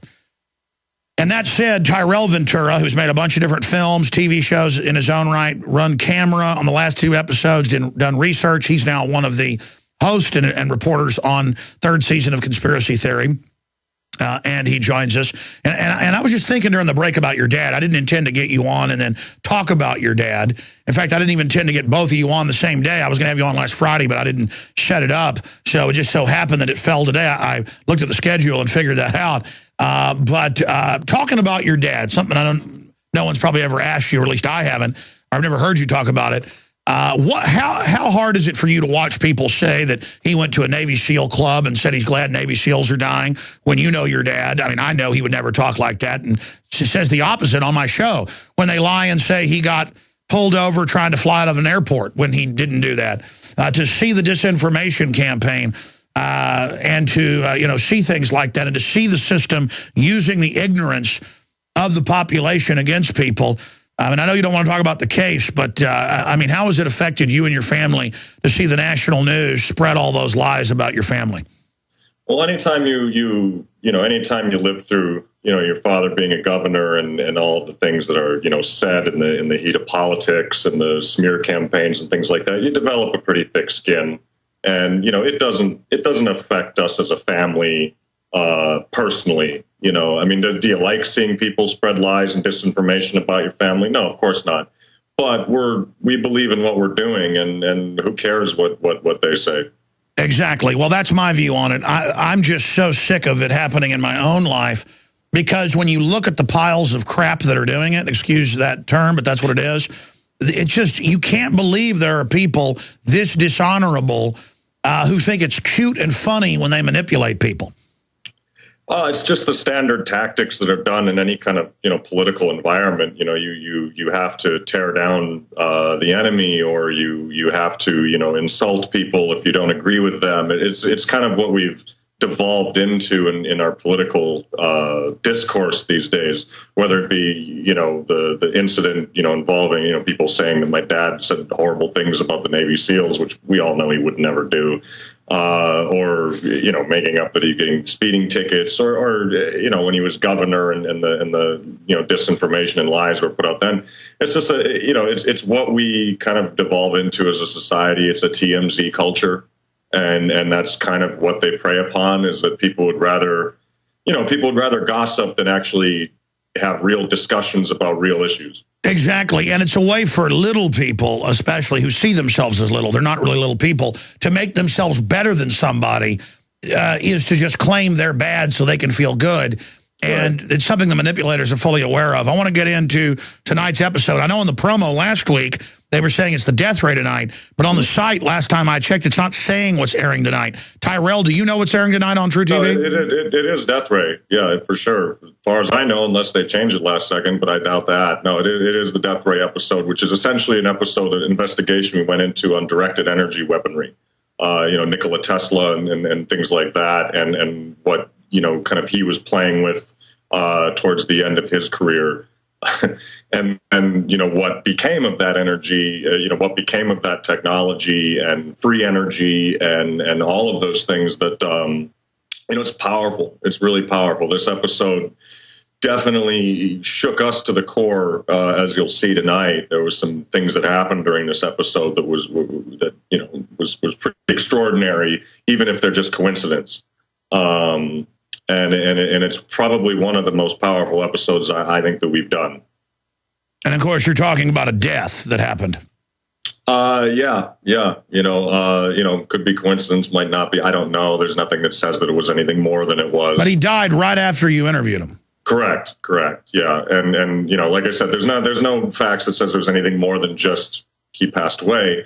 But it's still always a very kind of like, oof. And of course, we're not supposed to talk about what happened last season either. There's been some other, I tell you, none of this is coincident. It's very creepy. It's always interesting, when you're working and living in this world, you always kind of, you read the news a different way, you react to things a different way, because you never know, and that doesn't, you don't want to be paranoid. You don't want to go around your whole life paranoid and thinking every little thing is somebody out to get you or is a conspiracy. But at the same time, you have to take a second guess, and you have to read between the lines just to make sure that you're not that you are getting the full facts. But this episode's extraordinary. I really highly recommend people tune in and watch. Yeah, no, I mean, I think this is the most powerful, and I'll be honest. I said the things I said about David Icke in the last episode, playing devil's advocate of things I'd said in the past, but saying I think overall it's good that he's getting people talking and opening up their horizons. I mean, I guess you could say I was a critic 14, 15 years ago, as they kind of intro me like that. But it was an entertaining episode, but kind of a bummer, because I like, both people that are involved with the show. And I know you guys literally did start that David Icke investigation, with an open mind, open heart. I'm sad that it kind of went in that direction, but this Death Ray episode is off the chart from what I know about it. Yeah, no, it's an extraordinary episode. And again, it's going to be controversial. You know, like I said, a lot of the episodes we did this year might be a little controversial within the world of people that research and follow conspiracies and dig into that world. And I know obviously Reptilians was last week. It was very divisive amongst the community because you have a lot of people that believe what David Icke says and you have a lot of people that don't. And then you had a lot of people, you know, saying, you know, how dare Jesse even look into something like that? But I feel very strongly that you have to look into everything. You can't ignore something, even if it feels, you know, out there or fantastical, because there may be some really legitimate, great research being done within the context of that. I mean, do I, you know, like I say, do I think that there's shape-shifting reptiles running the world? No. But does that reject the good research that people are doing, even if they go to that conclusion? You know, like Tracy Twyman's research into the bloodlines of our leaders and things like that. That's legitimate, good, great research. Well, here's my deal. David Icke, people can disagree with some of the things he says. The guy really is genuine in that he believes his research is accurate. Yeah. And look, he said that that Savelle guy was a guy bringing kids to the royal family, and now it's coming out that it's basically true. I mean, I tell you, I wish David Icke was wrong. Because, I mean... Well, yeah, I mean, at the same time, though, David brings it to this very otherworldly area, which that's what Jesse, I think, had such a major problem with it, is that you can do great research, but if you bring it to this strange conclusion that is really impossible to prove one way or the other, you know, you know what? Then no, I understand. I mean, that's what I said, is that if something's off-world, well, then how do you deal with it? But the way the globalists have already broken off another breakaway civilization under national security with all this high-tech stuff built with our ingenuity and our money, they might as well be aliens. I mean, the globalists are psychopaths. I see a psychopath as alien to the human race. No, I agree. Yeah, I mean, it's you know, you know, are they disconnected from the human race in the sense of, do they live, you know, kind of above the law? Yeah. Do they live by their own rules? Yeah. You know, do they care about the rest of us? No. So I think that's really where, you know, you could make that leap, like you're saying. You could make that kind of jump, like you're saying. You know, but it was a great episode. I mean, it's controversial. It was definitely an interesting thing to look into. You know, I saw the stuff I did, and it you know, it made me aware of that world. And you know, it's like I always say, it's you know, 300 years ago we thought the world was flat. You know, in another 300 years, we may all be looking at each other and say, "Wow, Ike was right all along." You know, you never know what you'll discover. You know, and so you always have to leave your mind open at least a little bit. You know, to, hey, you know what? We don't know everything about how this universe works and about how this world works. But at the same time, you know, you have to be there to say, to put the foot down and say, okay, here and now, that doesn't make sense. But, you know, it could in 30, 40 years. You never know what we're going to discover tomorrow or the next day. Tyrell, more tidbits that you can tell us about the episode coming up tonight and why people should tune in. Well, I know that tonight's episode was really controversial and actually kind of started when Jesse was on your show, a year ago or 2 years ago. I don't exactly remember the right timeline, when he started looking into directed energy weapons and then looking into Dr. Judy Woods' work. And I know that really upset a lot of the 9/11 truthers out there, and suddenly they started attacking Jesse and saying he was a sellout and all these things. And you know, my dad's always had the attitude of like, look, I'm going to just do research. I'm going to research these things without a bias until I feel that either they're true or not. And he never likes to be labeled as part of a group. And, you know, one of the things that really upset him is everyone attacking him for looking at Judy Woods' work, when he's saying, well, wait a minute, we don't know that it was thermite. We don't know that it was directed energy. But either way, we have to look at all the possible scenarios. Sure. Well, let me explain something to you on that, because I mean, I think people fighting on the internet, I mean, that's just part and parcel of it. This is much ado about nothing from my perspective. We were talking last week, and you're like, yeah, you know, I know this is a controversial episode with Judy Wood and all. And I am not saying there aren't directed energy weapons. I'm not saying they didn't have all sorts of stuff to demolish those towers. We've got them on tape saying, get back, we're going to bring down 7, and then 7 blows up classic demolition style. My issue was, if you want to understand this, and not the professor, I've never talked to her, out of the gates like 5-6 years ago, this was about 6 years ago, I get phone calls from other people going, prominent people, you traitor, you better expose it with space beams. Yeah. And you better go with this information. And then it was like a way to wedge the movement, and the media would go with the space beam angle to like try to discredit 9/11 truth. So I just said, look, I don't know about this, but some of these other professors, some of these other street people in New York and others, I mean, I would go to New York and they'd run up and go, CIA pig, you know, the guy had a foreign accent, get out of here, we know you'll cover up the space beam.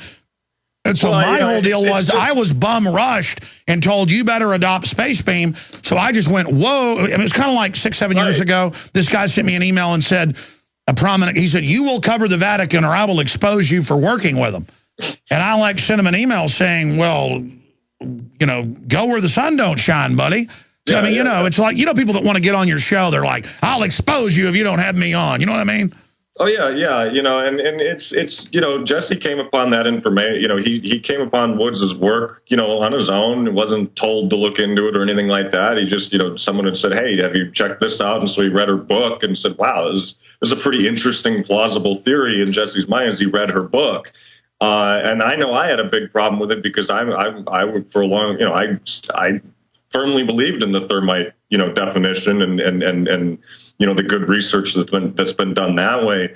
Today, as I sit, you know, even after, like I said, you got to watch the show tonight because it's really compelling stuff. Today, I sit kind of at a crossroads because I say, you know, both alternative theories have some weight. You know, the point is the official story isn't true, and that's another thing. The official story isn't true. Yeah, exactly. But I mean, not Woods, but some of the others savagely attacked Dr. Stephen Jones and others when there's evidence of conventional explosions as well, especially Building 7. And see, that's what I mean. It was like a takeover, very aggressive. And so when people heard Ventura say, hey, I'm looking into that side, you know, because of the aggressiveness of that movement, that's why people turned against it.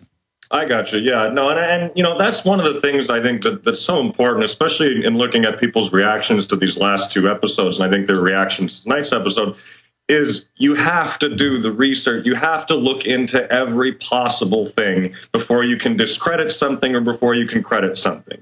And that's what we're trying to do this season, is saying, you know what, on some of these bigger issues, let's look at, like, we've done 2 seasons with 9/11, and we last season we spent doing 9/11 looking at thermite and looking at the Pentagon.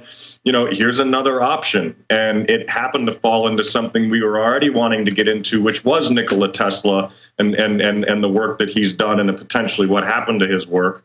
And so it was kind of an interesting, you know, road that we went down and said, oh, wow, you know, this kind of ties into what Judy Woods was talking about.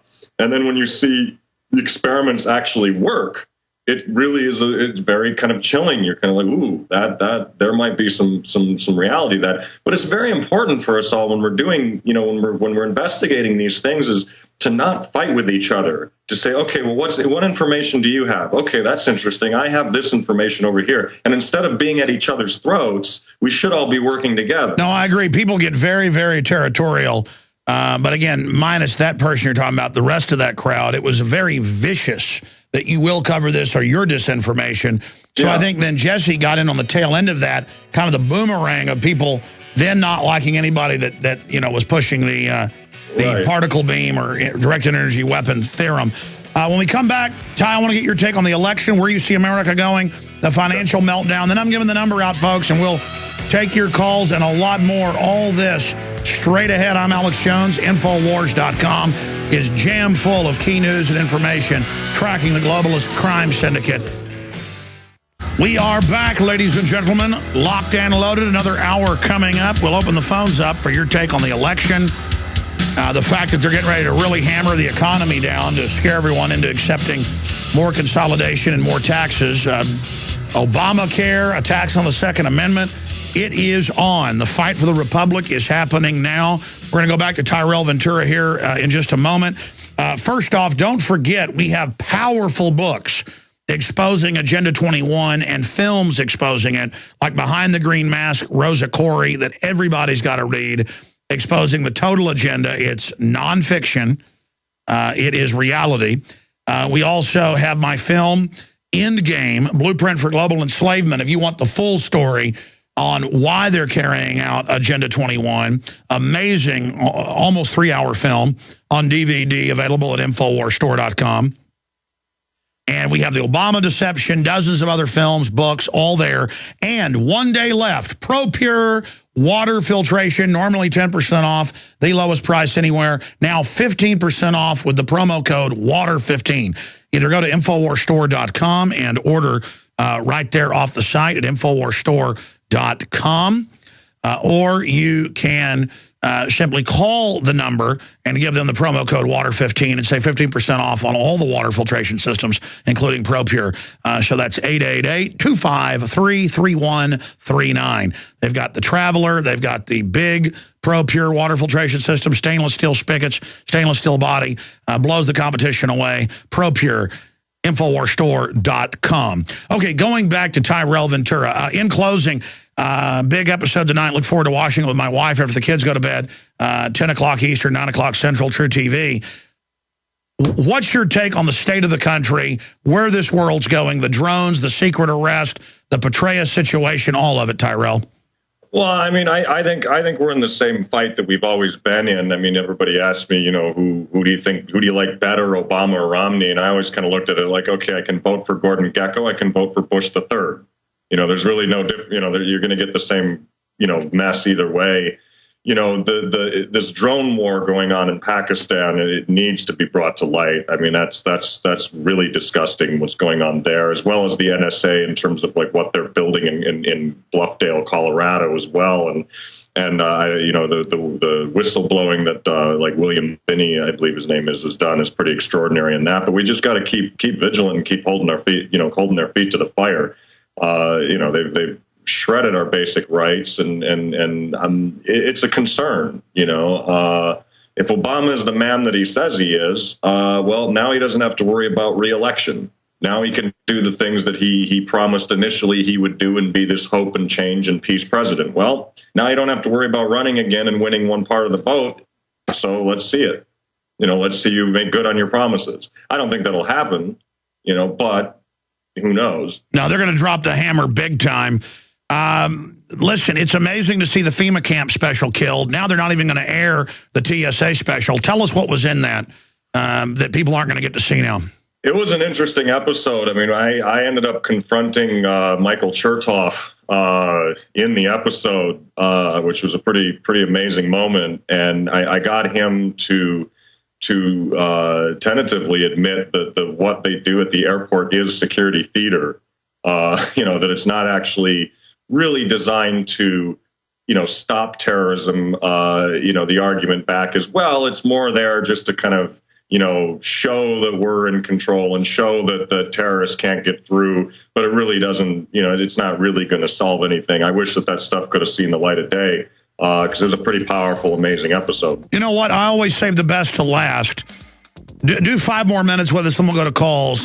1 minute break, Ty. I want to just give you 5 minutes of this next short segment to break down, because this is news making here, that they did a hardcore, serious episode with scientists on the cancer, on the body scanners, the cancer clusters, the money, confronted Chertoff. That takes big huevos, rancheros, and boom, Time Warner says not going to air it. All right, Tyrell Ventura, who just kicked hind end when it came to the 3rd season of Conspiracy Theory, is one of the investigative reporters. And now they're not going to air the 8th episode, the finale, the TSA, that when they do groundbreaking, totally proven stuff, persona non grata, it's not getting on air. It goes into a black hole. So, Ty, in 4 minutes we got left in this segment, tell people about Chertoff, where you confronted him, what happened. This is newsmaking. Well, what happened with Chertoff, and I'll give Chertoff a lot of credit. He stood his ground. He answered the questions. He didn't shy away. He didn't, you know, do the usual like, oh, I'm going to run away from the interview or anything like that. You know, he has his convictions and his beliefs, and I think that he truly believes in what he's talking about. He might be a true believer in that. Yeah, the bank account that's getting bigger. Yeah. Yeah, exactly that too. You know, but no, he was speaking up in San Francisco, and we got up there with the cameras, and he sat and talked with me for about a good, you know, I'd say about a good 10 minutes about the TSA and about the security measures that we're taking, and it was a very good interview. And within the context of that interview, he fired back with his beliefs. I said, look, what about the fact that really it is just security theater. And he, all but admitted that, like, yes, in a way it is. We're presenting security in his mind, which was, I believe what he was trying to frame it as is that, the level of security, is it going to stop every terrorist? No, they can find holes in it, but really it's the appearance of it is what scares people away. But really, I think what he was saying essentially, or what I took from that was that really at the end of the day, it is just security theater. It's not really designed to be used to thwart terrorism. It's designed to condition us to accept being slaves, and the government got the underwear bomber on the stinking plane. Because it's like I said to him, it's like, well, what you have all these people in these huge lines, and you congregate us all together. There's 200 people waiting to go through these security lines. What prevents a terrorist from just walking into the line and setting a bomb off and killing just as many people as he would on the airplane? And his answer back to me was, well, that's up to the airports to figure out logistically and how to solve that. All right, let's pass the buck. Let's expand. What other areas are covered? I know about the cancer and the scanners. Yeah, we went into the cancer, we went into the scanners and how there's been cancer clusters and with TSA agents in Boston, things like that they're trying to prove. I believe there may even be a court case about that. Bear with me, this is about a year ago now that we did that. But no, they've proven it. It's just that, now they're trying to prove that it's the scanners that made it have the 7-fold increase. Correct. And there's very real good research that says that more than likely is the possibility of it. How does it feel to do all that work? I mean, that would have been a big nationwide interview. That would have made newspapers everywhere. Well, that would have been good work to warn people, and then to have it shoved into a black hole. Well, I'll put it to you like this, Alex. Was there production reasons that weren't that had nothing to do with censorship involved? Yes. Do I think that Time Warner and True TV are a little hesitant given what happened with the police state episode? That probably played into it as well. I think that one of the things we learned in doing these shows is that when you talk about a conspiracy that's already happened, they're not as concerned. When you talk about conspiracies that could happen or are on the docket or are going to happen, that's when suddenly everyone gets really nervous. Yeah, when you talk about the bank being robbed right now, that's what the bank robbers care about. They don't care if you talk about a bank robbery that happened 5 years ago. Mm-hmm. Very well said. No, that's it. The FEMA camp takeover. I've noticed that trend with a lot of our shows, that the shows that take place, that we're dealing with something that happened in the past, not as big deal. Still controversial, not as big deal. When you deal with stuff that has yet to happen, that's suddenly when, it's harder to get the interviews, or you got to fight a little bit more to get things on the air and things like that. One of the things I'm hoping for is, and this is up to the fans, let True TV know you want these shows on DVD. We got to get these shows out. We're going to have you back up next week, and your dad's on. You're right. We need them all on DVD. Absolutely. Ladies and gentlemen, we are live, and we are challenging the globalists toe-to-toe, exposing their scientific tyranny, their eugenics takeover, their Agenda 21, New World Order program of despotism and forced collectivism, so the ruling elite can play the part of gods in their breakaway civilization with the life extension technologies hoarded to themselves while carrying out the orderly extermination of the general population through soft kill weapons in our food, our water, the GMO, the vaccines, all of it. And the evidence is overwhelming. The epidemic of diabetes and cancer. No one asks why it's exploding. We know why. We are under chemical and biological and radiological attack by the same government, the same globalists that have been caught putting foster kids in X-ray ovens and frying them, nerve gassing our own troops. This isn't our government. This is criminal elements that have taken it over. They are the eugenicist, New World Order crowd. They're the people that created Hitler. Again, if you just joined us, I'm Alex Jones. We're going to open the phones up here for first-time callers yet again. We don't screen your calls. I just ask that you have a point, be ready to make it. On the election, on how bad you think the economy is going to get, on Obama, are you happy? Are you upset about it? We had all these Obama supporters call in last week as I opened the phones up for them. A lot of people were chomping at the bit to counter them and talk about those calls, where if you don't agree with Obama on anything, you're a racist.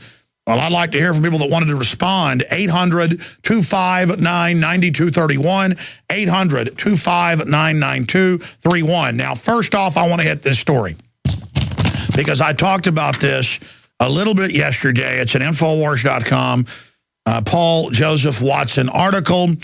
And again, I mentioned it, but I didn't get into it. It's such a big deal to just show how far we've gone, because the same thing's now happening in areas of Europe. This is the Agenda 21 system. We're under environmental rules. You're not allowed to have your own family farm. Your kids aren't allowed to do chores. But mega corporations are all exempt from this. San Diego residents face 6 years in prison for washing their car. And if you want to show folks a document cam, I'll put it right over here for everybody to see that right there. San Diegans could face 6 years in prison and face $100,000 a day for washing their cars in the driveway or failing to pick up dog poop under new EPA-mandated environmental regulations related to water quality. And you've seen the green police ad that Audi ran, and then the mayor of San Francisco bragged that had been produced in San Francisco and that's what they were really going to do, and that's even the real uniforms. Listen, we already have the biggest prison population. They're going to take everything you got, okay? They're coming. You want to cross-species engineer, you want to dump toxic waste, you want to do whatever, you're fine if you're a big globalist corporation. But if you're an individual, if your kid drops a battery in the backyard and your neighbor sees it on accident, you're going to spend time in prison. They're going to take everything you got. Home inspections, bureaucrats, cops putting cameras in your yard without warrants. That's already happening. Police dogs coming in without warrants. Drones watching you. Warrantless wiretaps. The CIA director spied on by the FBI. Just wall-to-wall evil. Street lights with microphones and cameras watching you. And it goes on here. Although residents of the city, and this is in the local newspapers, we have links to it where they report it with a straight face. Although residents of the city are forced to drink toxic waste in their water supply in the form of sodium fluoride and hundreds of other chemicals they add. They make you pay for toxic waste from chemical plants, and they call it an additive and put medical additive and put it in there and forcibly medicate you. Measures imposed as a consequence of the Environmental Protection Agency's Clean Water Act would turn the mundane of activities, the most mundane of activities, into a criminal offense. Quote, California's latest experiment in faith-based policymaking is being unleashed today on the San Diego public. A regional water quality officials, not servants, began hearings on new regulations that seem crafted to turn most owners of cars, house, or dogs into criminals within a decade or so. We wish we were exaggerating, reports the North County Times. Under the draft rules, ordinary homeowners may face 6 years in prison and fines of $100,000 a day if they are deemed serial offenders of such new crimes as allowing sprinklers to hit the pavement, washing a car in the driveway, or conceivably failing to pick up dog poop promptly from their own backyards, let alone the sidewalk. And then they're putting these meters with RFID scanners on the trash cans in Miami and other areas. Same thing in England. Then they have citizen spies that get percentages of the money to come dig through your trash.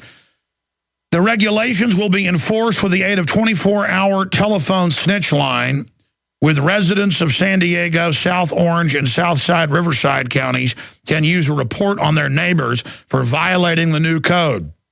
The new rules could even force firefighters to collect the water they use to douse burning buildings. Yeah, they're going to tie us up in such bureaucratic red tape that we just totally collapse, while China, India, and 100+ of the third world countries are totally exempt. And we've got suicide nets around their factories and abortuaries inside where they force abort people that get pregnant. I mean, this is in the news. Mobile execution vans, you name it, in China. That's what we're competing against. And this is the system that they are bringing in. And again, they're just going to keep ratcheting it up. Government telling you can't pack lunches for your kids. Government saying they got cameras in the school bathrooms watching your kids. It's beyond 1984. And we just comply and comply and comply. They say hay dust in a barn, $2,000 a day fines. I've seen Heck, we got to dig these up and put them on. Some of them are on the internet from 96, 97 on my Access TV show, where old people would call me and say, I'm over here on West 37th, Roland Ellingson. They're giving me $2,000 a day fines this week because my grass was too high. I even went and mowed it, and they're still giving me more.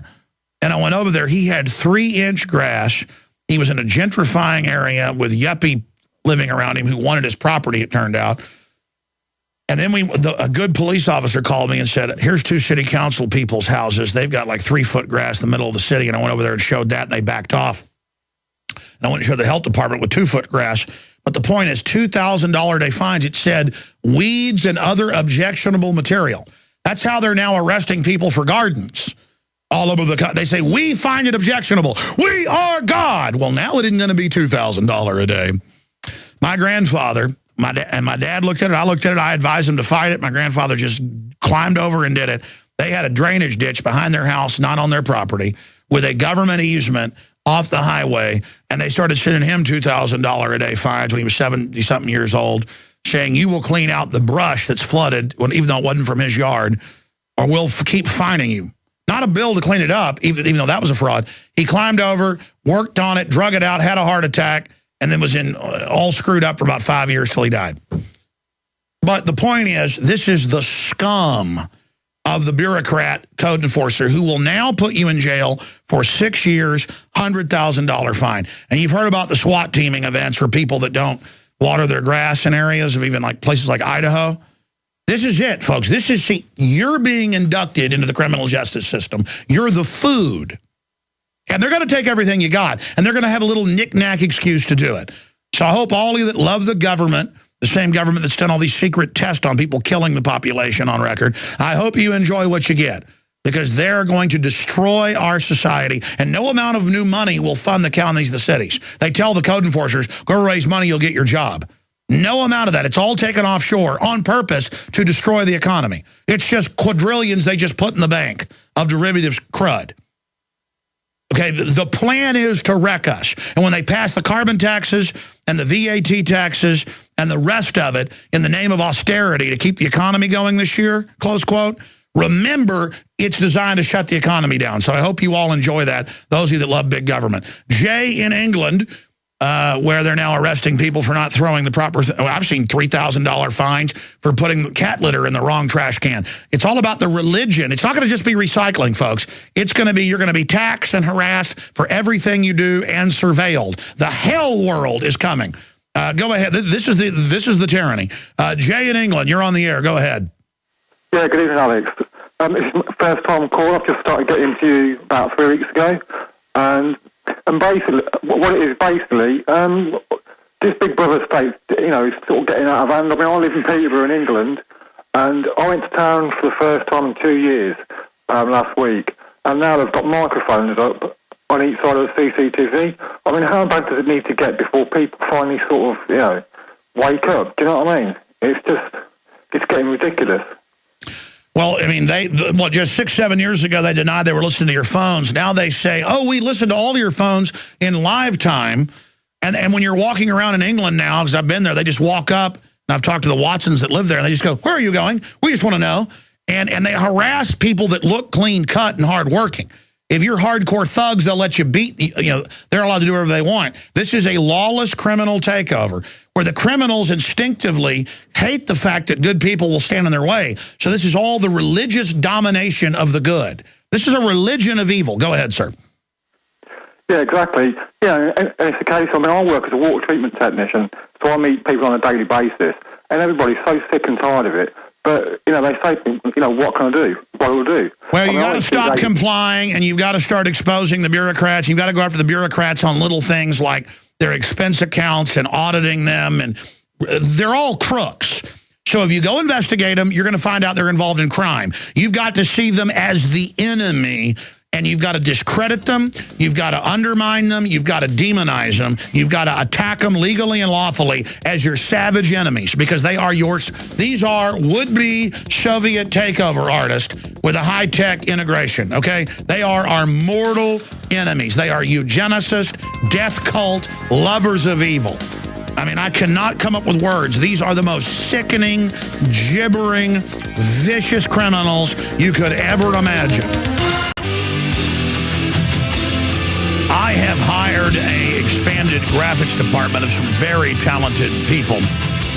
And you'll now notice every day up at Infowars.com and Prisonplanet.com, you'll see some of the amazing art that's in Infowars magazine up there. And there's a image of a Reaper 308, and it says, the right to keep and bear arms shall not be infringed, Second Amendment. And what you do is you click, you copy that, you email it out. That's the type of thing that goes viral. Just every little thing you do will help get the word out. Let's continue with your phone calls here. Derek in Utah, thanks for holding. You're on the air. Welcome. Alex, how you doing? Good. I love you, brother. Hey, just wanted to thank you, and I know you don't like to be thanked and stuff, and I just want to tell you that I understand your frustration trying to get things through people's heads. I'm a Mormon, didn't vote for Romney, sure as heck didn't vote for Obama. Just want to tell everybody out there, a lot of people are aware of what's going on. We're all prepared. I got an evil well. I got evil chickens running around my backyard. Oh, no. Oh, no. Manure has runoff, even though it's always naturally been there. We're going to have to arrest you. You're not allowed to. Is there hay dust? You know, I mean, it's okay to put GMO pesticides in your food or fluoride in your water, but you can't have any runoff. We're going to have to shut you down. Well, I just wanted you to know I'm getting a little meeting together here with Joel Skousen's coming out. We're going to try to make some of these Mormons out here who are all Republicans try to aware of what's really going on. Well, that's what's happening. We've all got to get meetings going. All of you have to be leaders in your area and get aggressive. Don't just count on Ron Paul or Alex Jones or others out there. This is make it or break it. We are in the middle of a scientific, creeping, corporate, authoritarian, bureaucratic, red tape-laced takeover. God bless you. Good to hear from you. Cupcake in Maryland. You're on the air, Cupcake. Hey there, Alex. Can you hear me? Yes, Cupcake. Yeah, I just want to let you know, if it weren't for you and InfoWars, I'd be a very sick woman. I was a former Glenn Beck viewer and listener.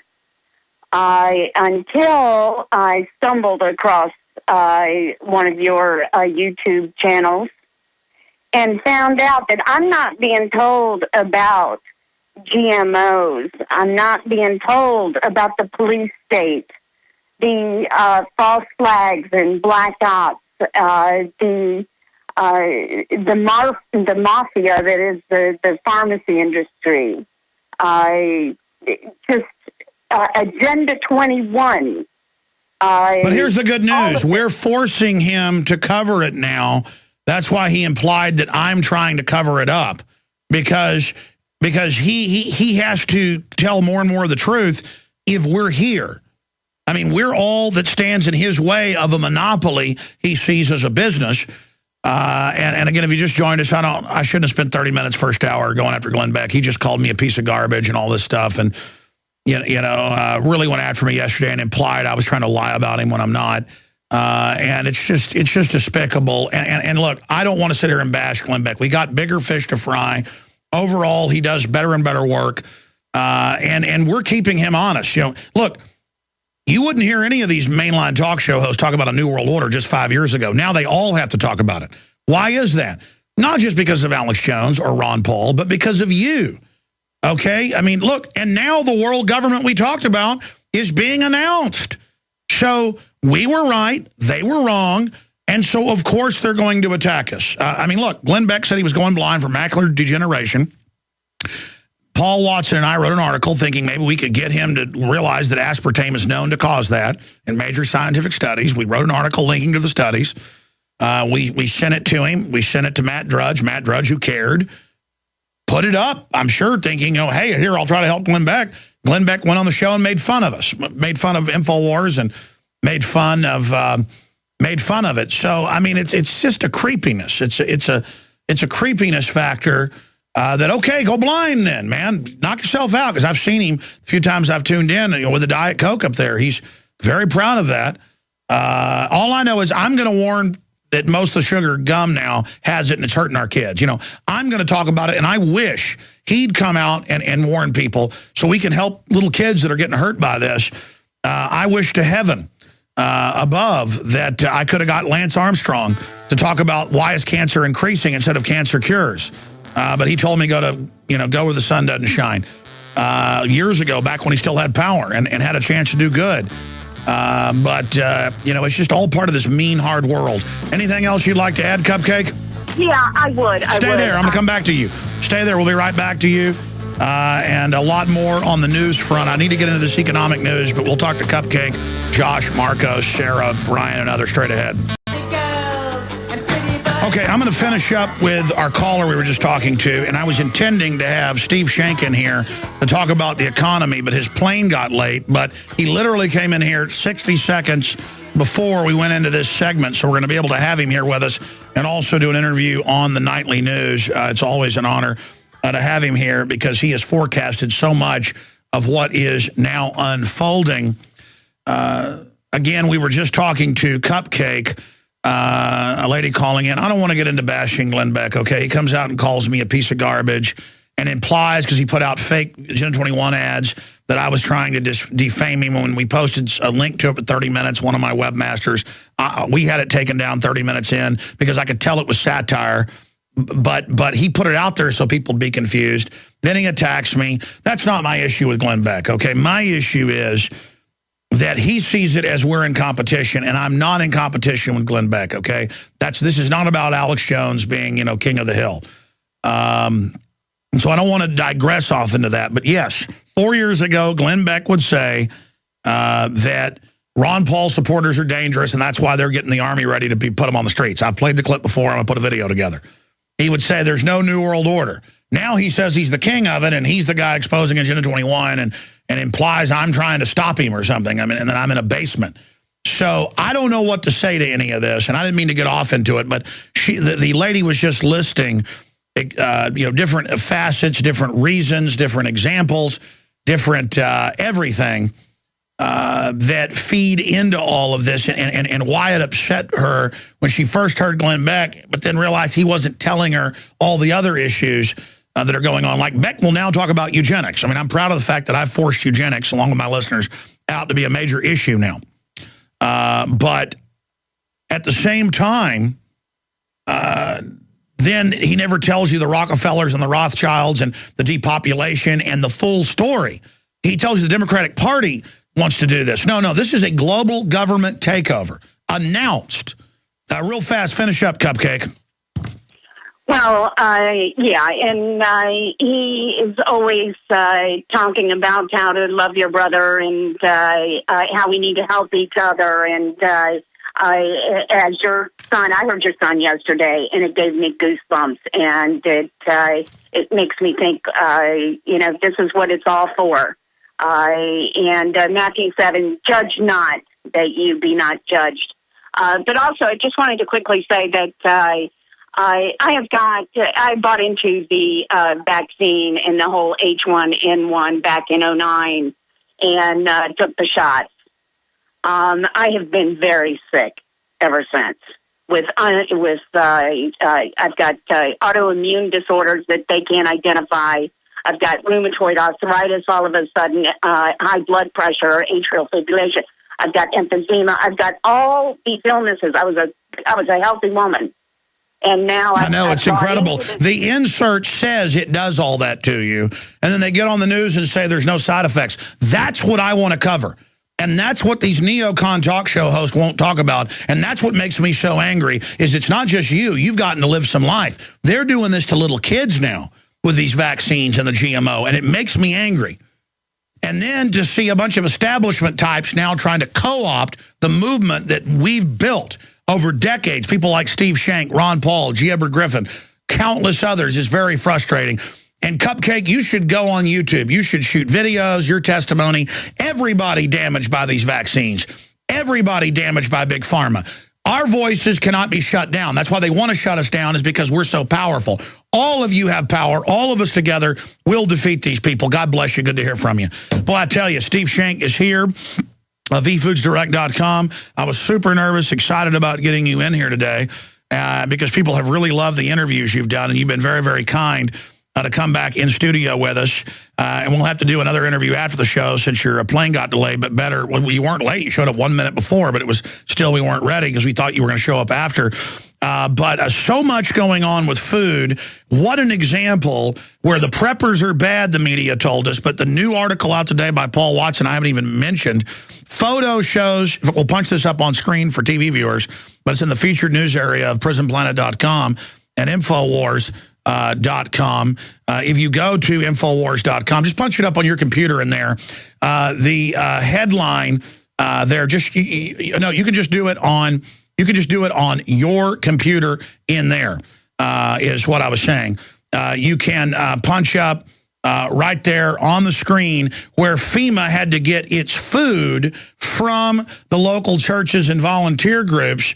And we all saw the sign last week where it openly said that FEMA is closed in New York and New Jersey for bad weather. That was the sign. We're gonna show those on screen. But Steve Schenck, I mean, it is just incredible what's going on.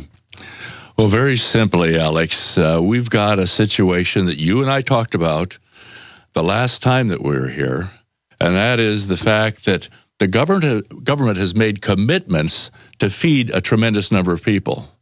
Now, just recently, they came out with the numbers for the people on food stamps.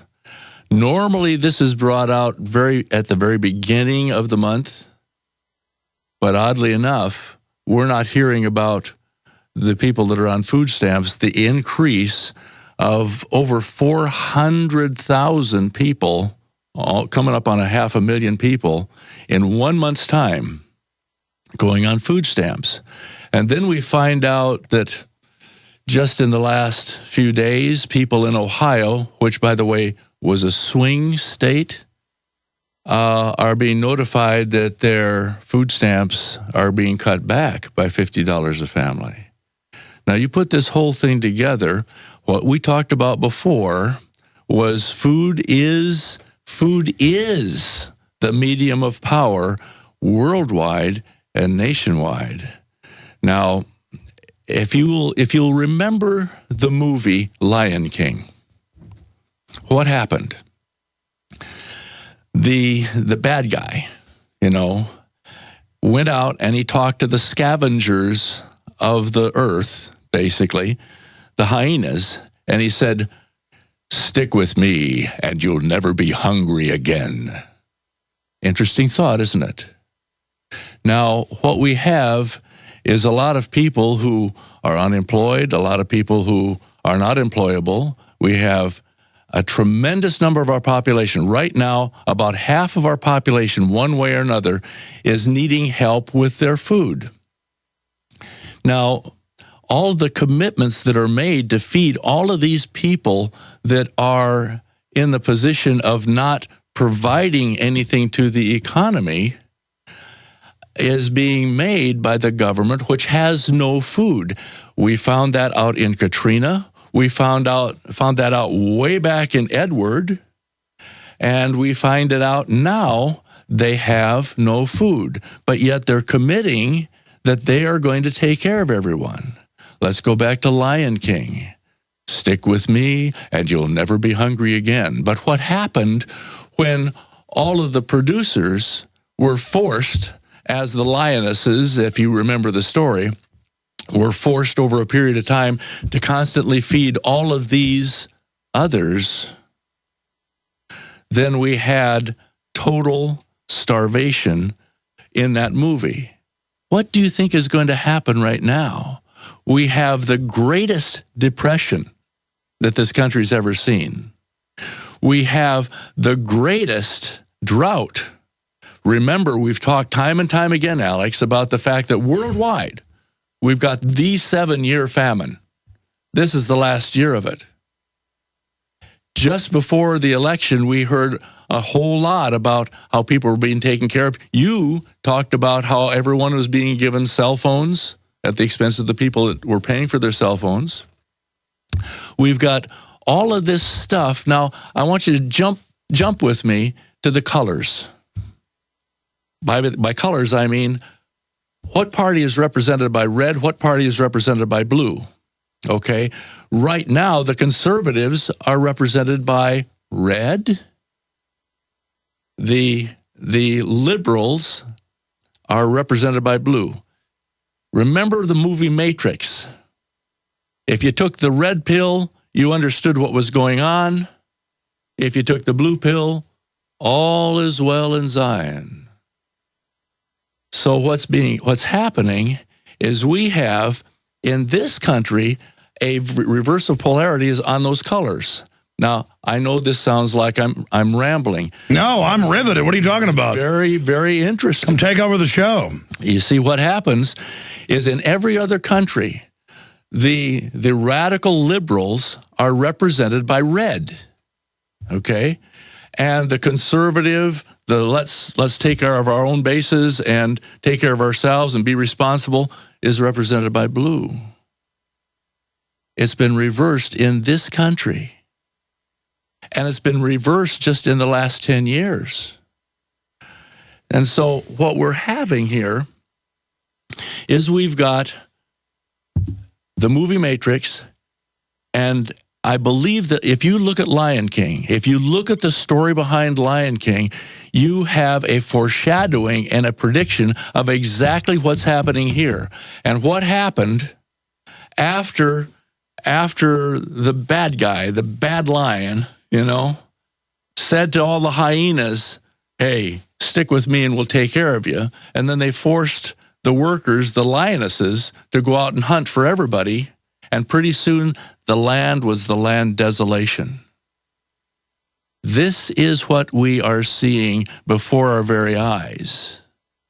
And we even have the colors representing the opposite of what they should. Well, expanding on that, that's because the Lion King obviously is basing on what other governments have done, what socialists and communists have done. Mao did it, Lenin did it, Stalin did it, Fidel Castro did it, Chavez is doing it.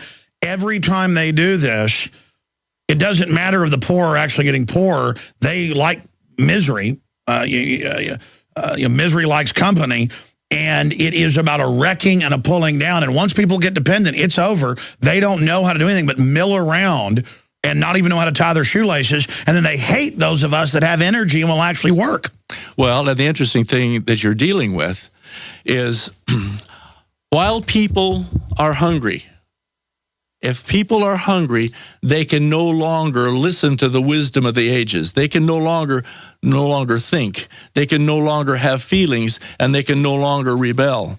Basically, starvation is always has been, is now, and forever will be used. And you see, what we're seeing with the promotion of, do you remember, we talked, the last time you and I were together, we talked about the fact that they were actually advertising for people to get on food stamps. They had this little old lady that said, well, can I get food stamps if I have a job? Can I get food stamps if I have a car? Can I have food stamps if I have a home?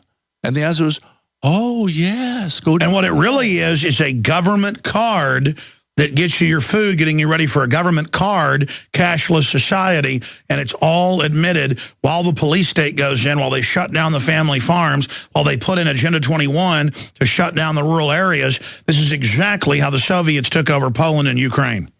Well, I guess maybe, my daddy used to say, sometimes for those that have ears to hear and eyes to see, the handwriting is on the wall. But if you don't have to be politically aware. Now, you see, what you've been doing for your entire career, the thing that people like about you and the reason that you come under attack, another thing that I've learned a long time ago, I've got you by a couple of years, just a couple. Yeah. But anyway, I learned a long time ago that if you ain't getting kicked in the butt, you ain't out ahead of anybody. But what you've been doing is you've been raising the voice of warning. You literally have been the voice screaming in the wilderness for people to listen. But one of the things that we were talking about just this last conversation we had is you can warn people, but you can't feed them. That's why what we're doing right now, trying to get the message out, this last little 60-second spot that you cut is absolutely phenomenal because it puts it right where it is. It's telling people why you're doing what you're doing. Now, you can't convince people to take care of themselves, but you can warn them, but you can't feed them. Well, that's the issue. I'm digging in. I've got the storable food, not because I'm a coward, but because I want to provide for my family. People don't understand. This is a diabolical takeover. I said as soon as Obama gets in, they're going to drop the economy. He was just giving a speech. Today, they're promoting carbon taxes. It's in Forbes. It's in Reuters. EPA's insanely ambitious agenda if Obama's reelected, carbon taxes to fund the derivatives that's the bankers' debt. They want to shut this country down. Well, very simply, if you remember way back before the first election, the speeches that were made indicated that we were not going to be able to run a coal-fired electric plant in this country because they would tax it out of existence. He said, I will bankrupt you. That's right. I will bankrupt 51% of our power. I mean, he said that. Okay. Now, if you want to... What do all these idiots think's going to happen when they shut them all down? The power prices are already exploding. I'm sorry. Yeah, they are. But listen, you like to come on the air to talk, and some of those videos we've done on the Nightly News are so popular. You're one of our big sponsors because I researched and found the best storable foods company, the best prices. There's a lot of talk out there, folks. eFoods is the place, good, healthy, clean, quality food without all the additives and garbage. But every time I get you here, you never even want to plug efoodsdirect.com and the specials at efoodsdirect.com/Alex. But I'm going to plug them. I don't have to. No, you can barely make enough food, yeah. This is not the job that you and I have. Somehow it's to warn people. Somehow or another, we have to hit these folks over the head with a 2x4 to get them to realize we had Edward. They had to go out and get 70,000 MREs from a Army Navy supply store. We had Katrina. People didn't get fed for a long period of time. There is no food. I told you about the experience that I had when I was on my radio show where we had people call in and they actually took trucks down to the area that were empty and they scavenged food from the school lunchrooms and freezers to feed the people. Look, FEMA can't even take care of people, and FEMA's got to go to the churches to get food. There you go. I mean, this is unbelievable what they've turned us into.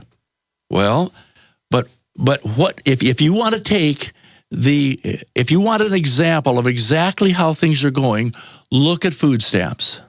Before the election, we advertised to get as many people on food stamps as possible, get as many people dependent, and get all those voters that are marginal in terms of being below the poverty line. No, they want you in poverty. They want you in the system. The answer is, folks, and they've said this, during a total collapse, they're going to tell you, turn your guns in for food. That's the plan. And, if you have your own food, you won't have to stand on the bread line, as you've said many, many times, efoodsdirect.com.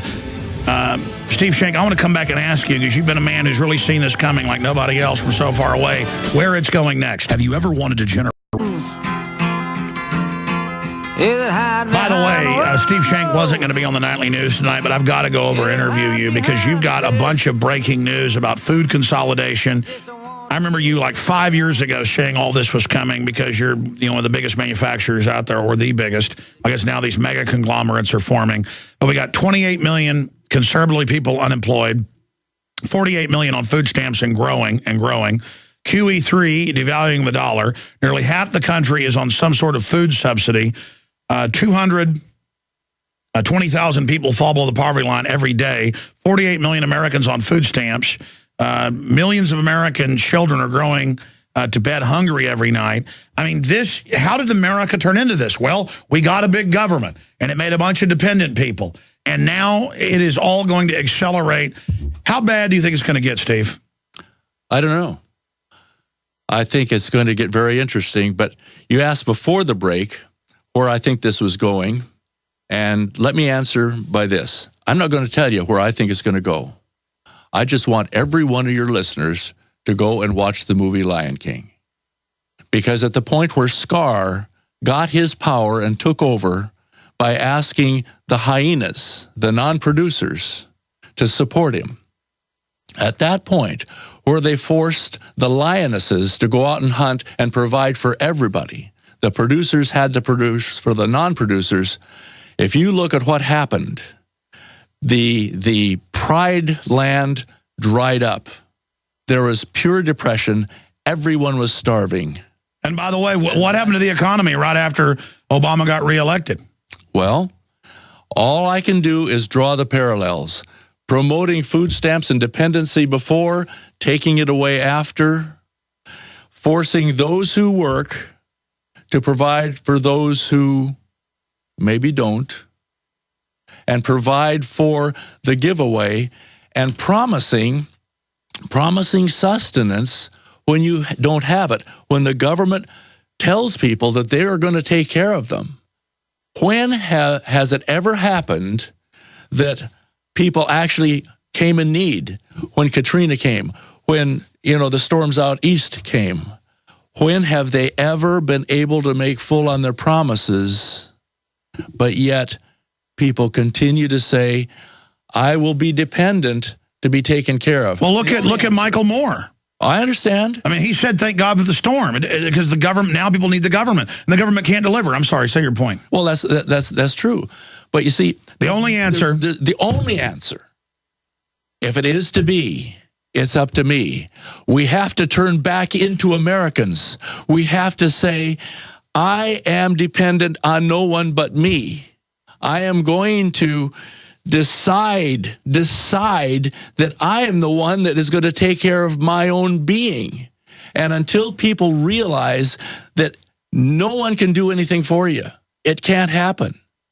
Until they realize that the most basic dependency they have is food, and until they listen to your warning that says, guys, food is the international medium of power. It's the means by which every other country has gathered the guns. Every other country has put people into bondage. Every other, from the ancient Israelites in Egypt right down to China. The Israelites went into bondage because of the food. Yeah, and how long were they there? A long time. 400 years. Interesting thought, isn't it? How long you want to be? Listen. Did you see the map of all the red states versus the teeny little blue states?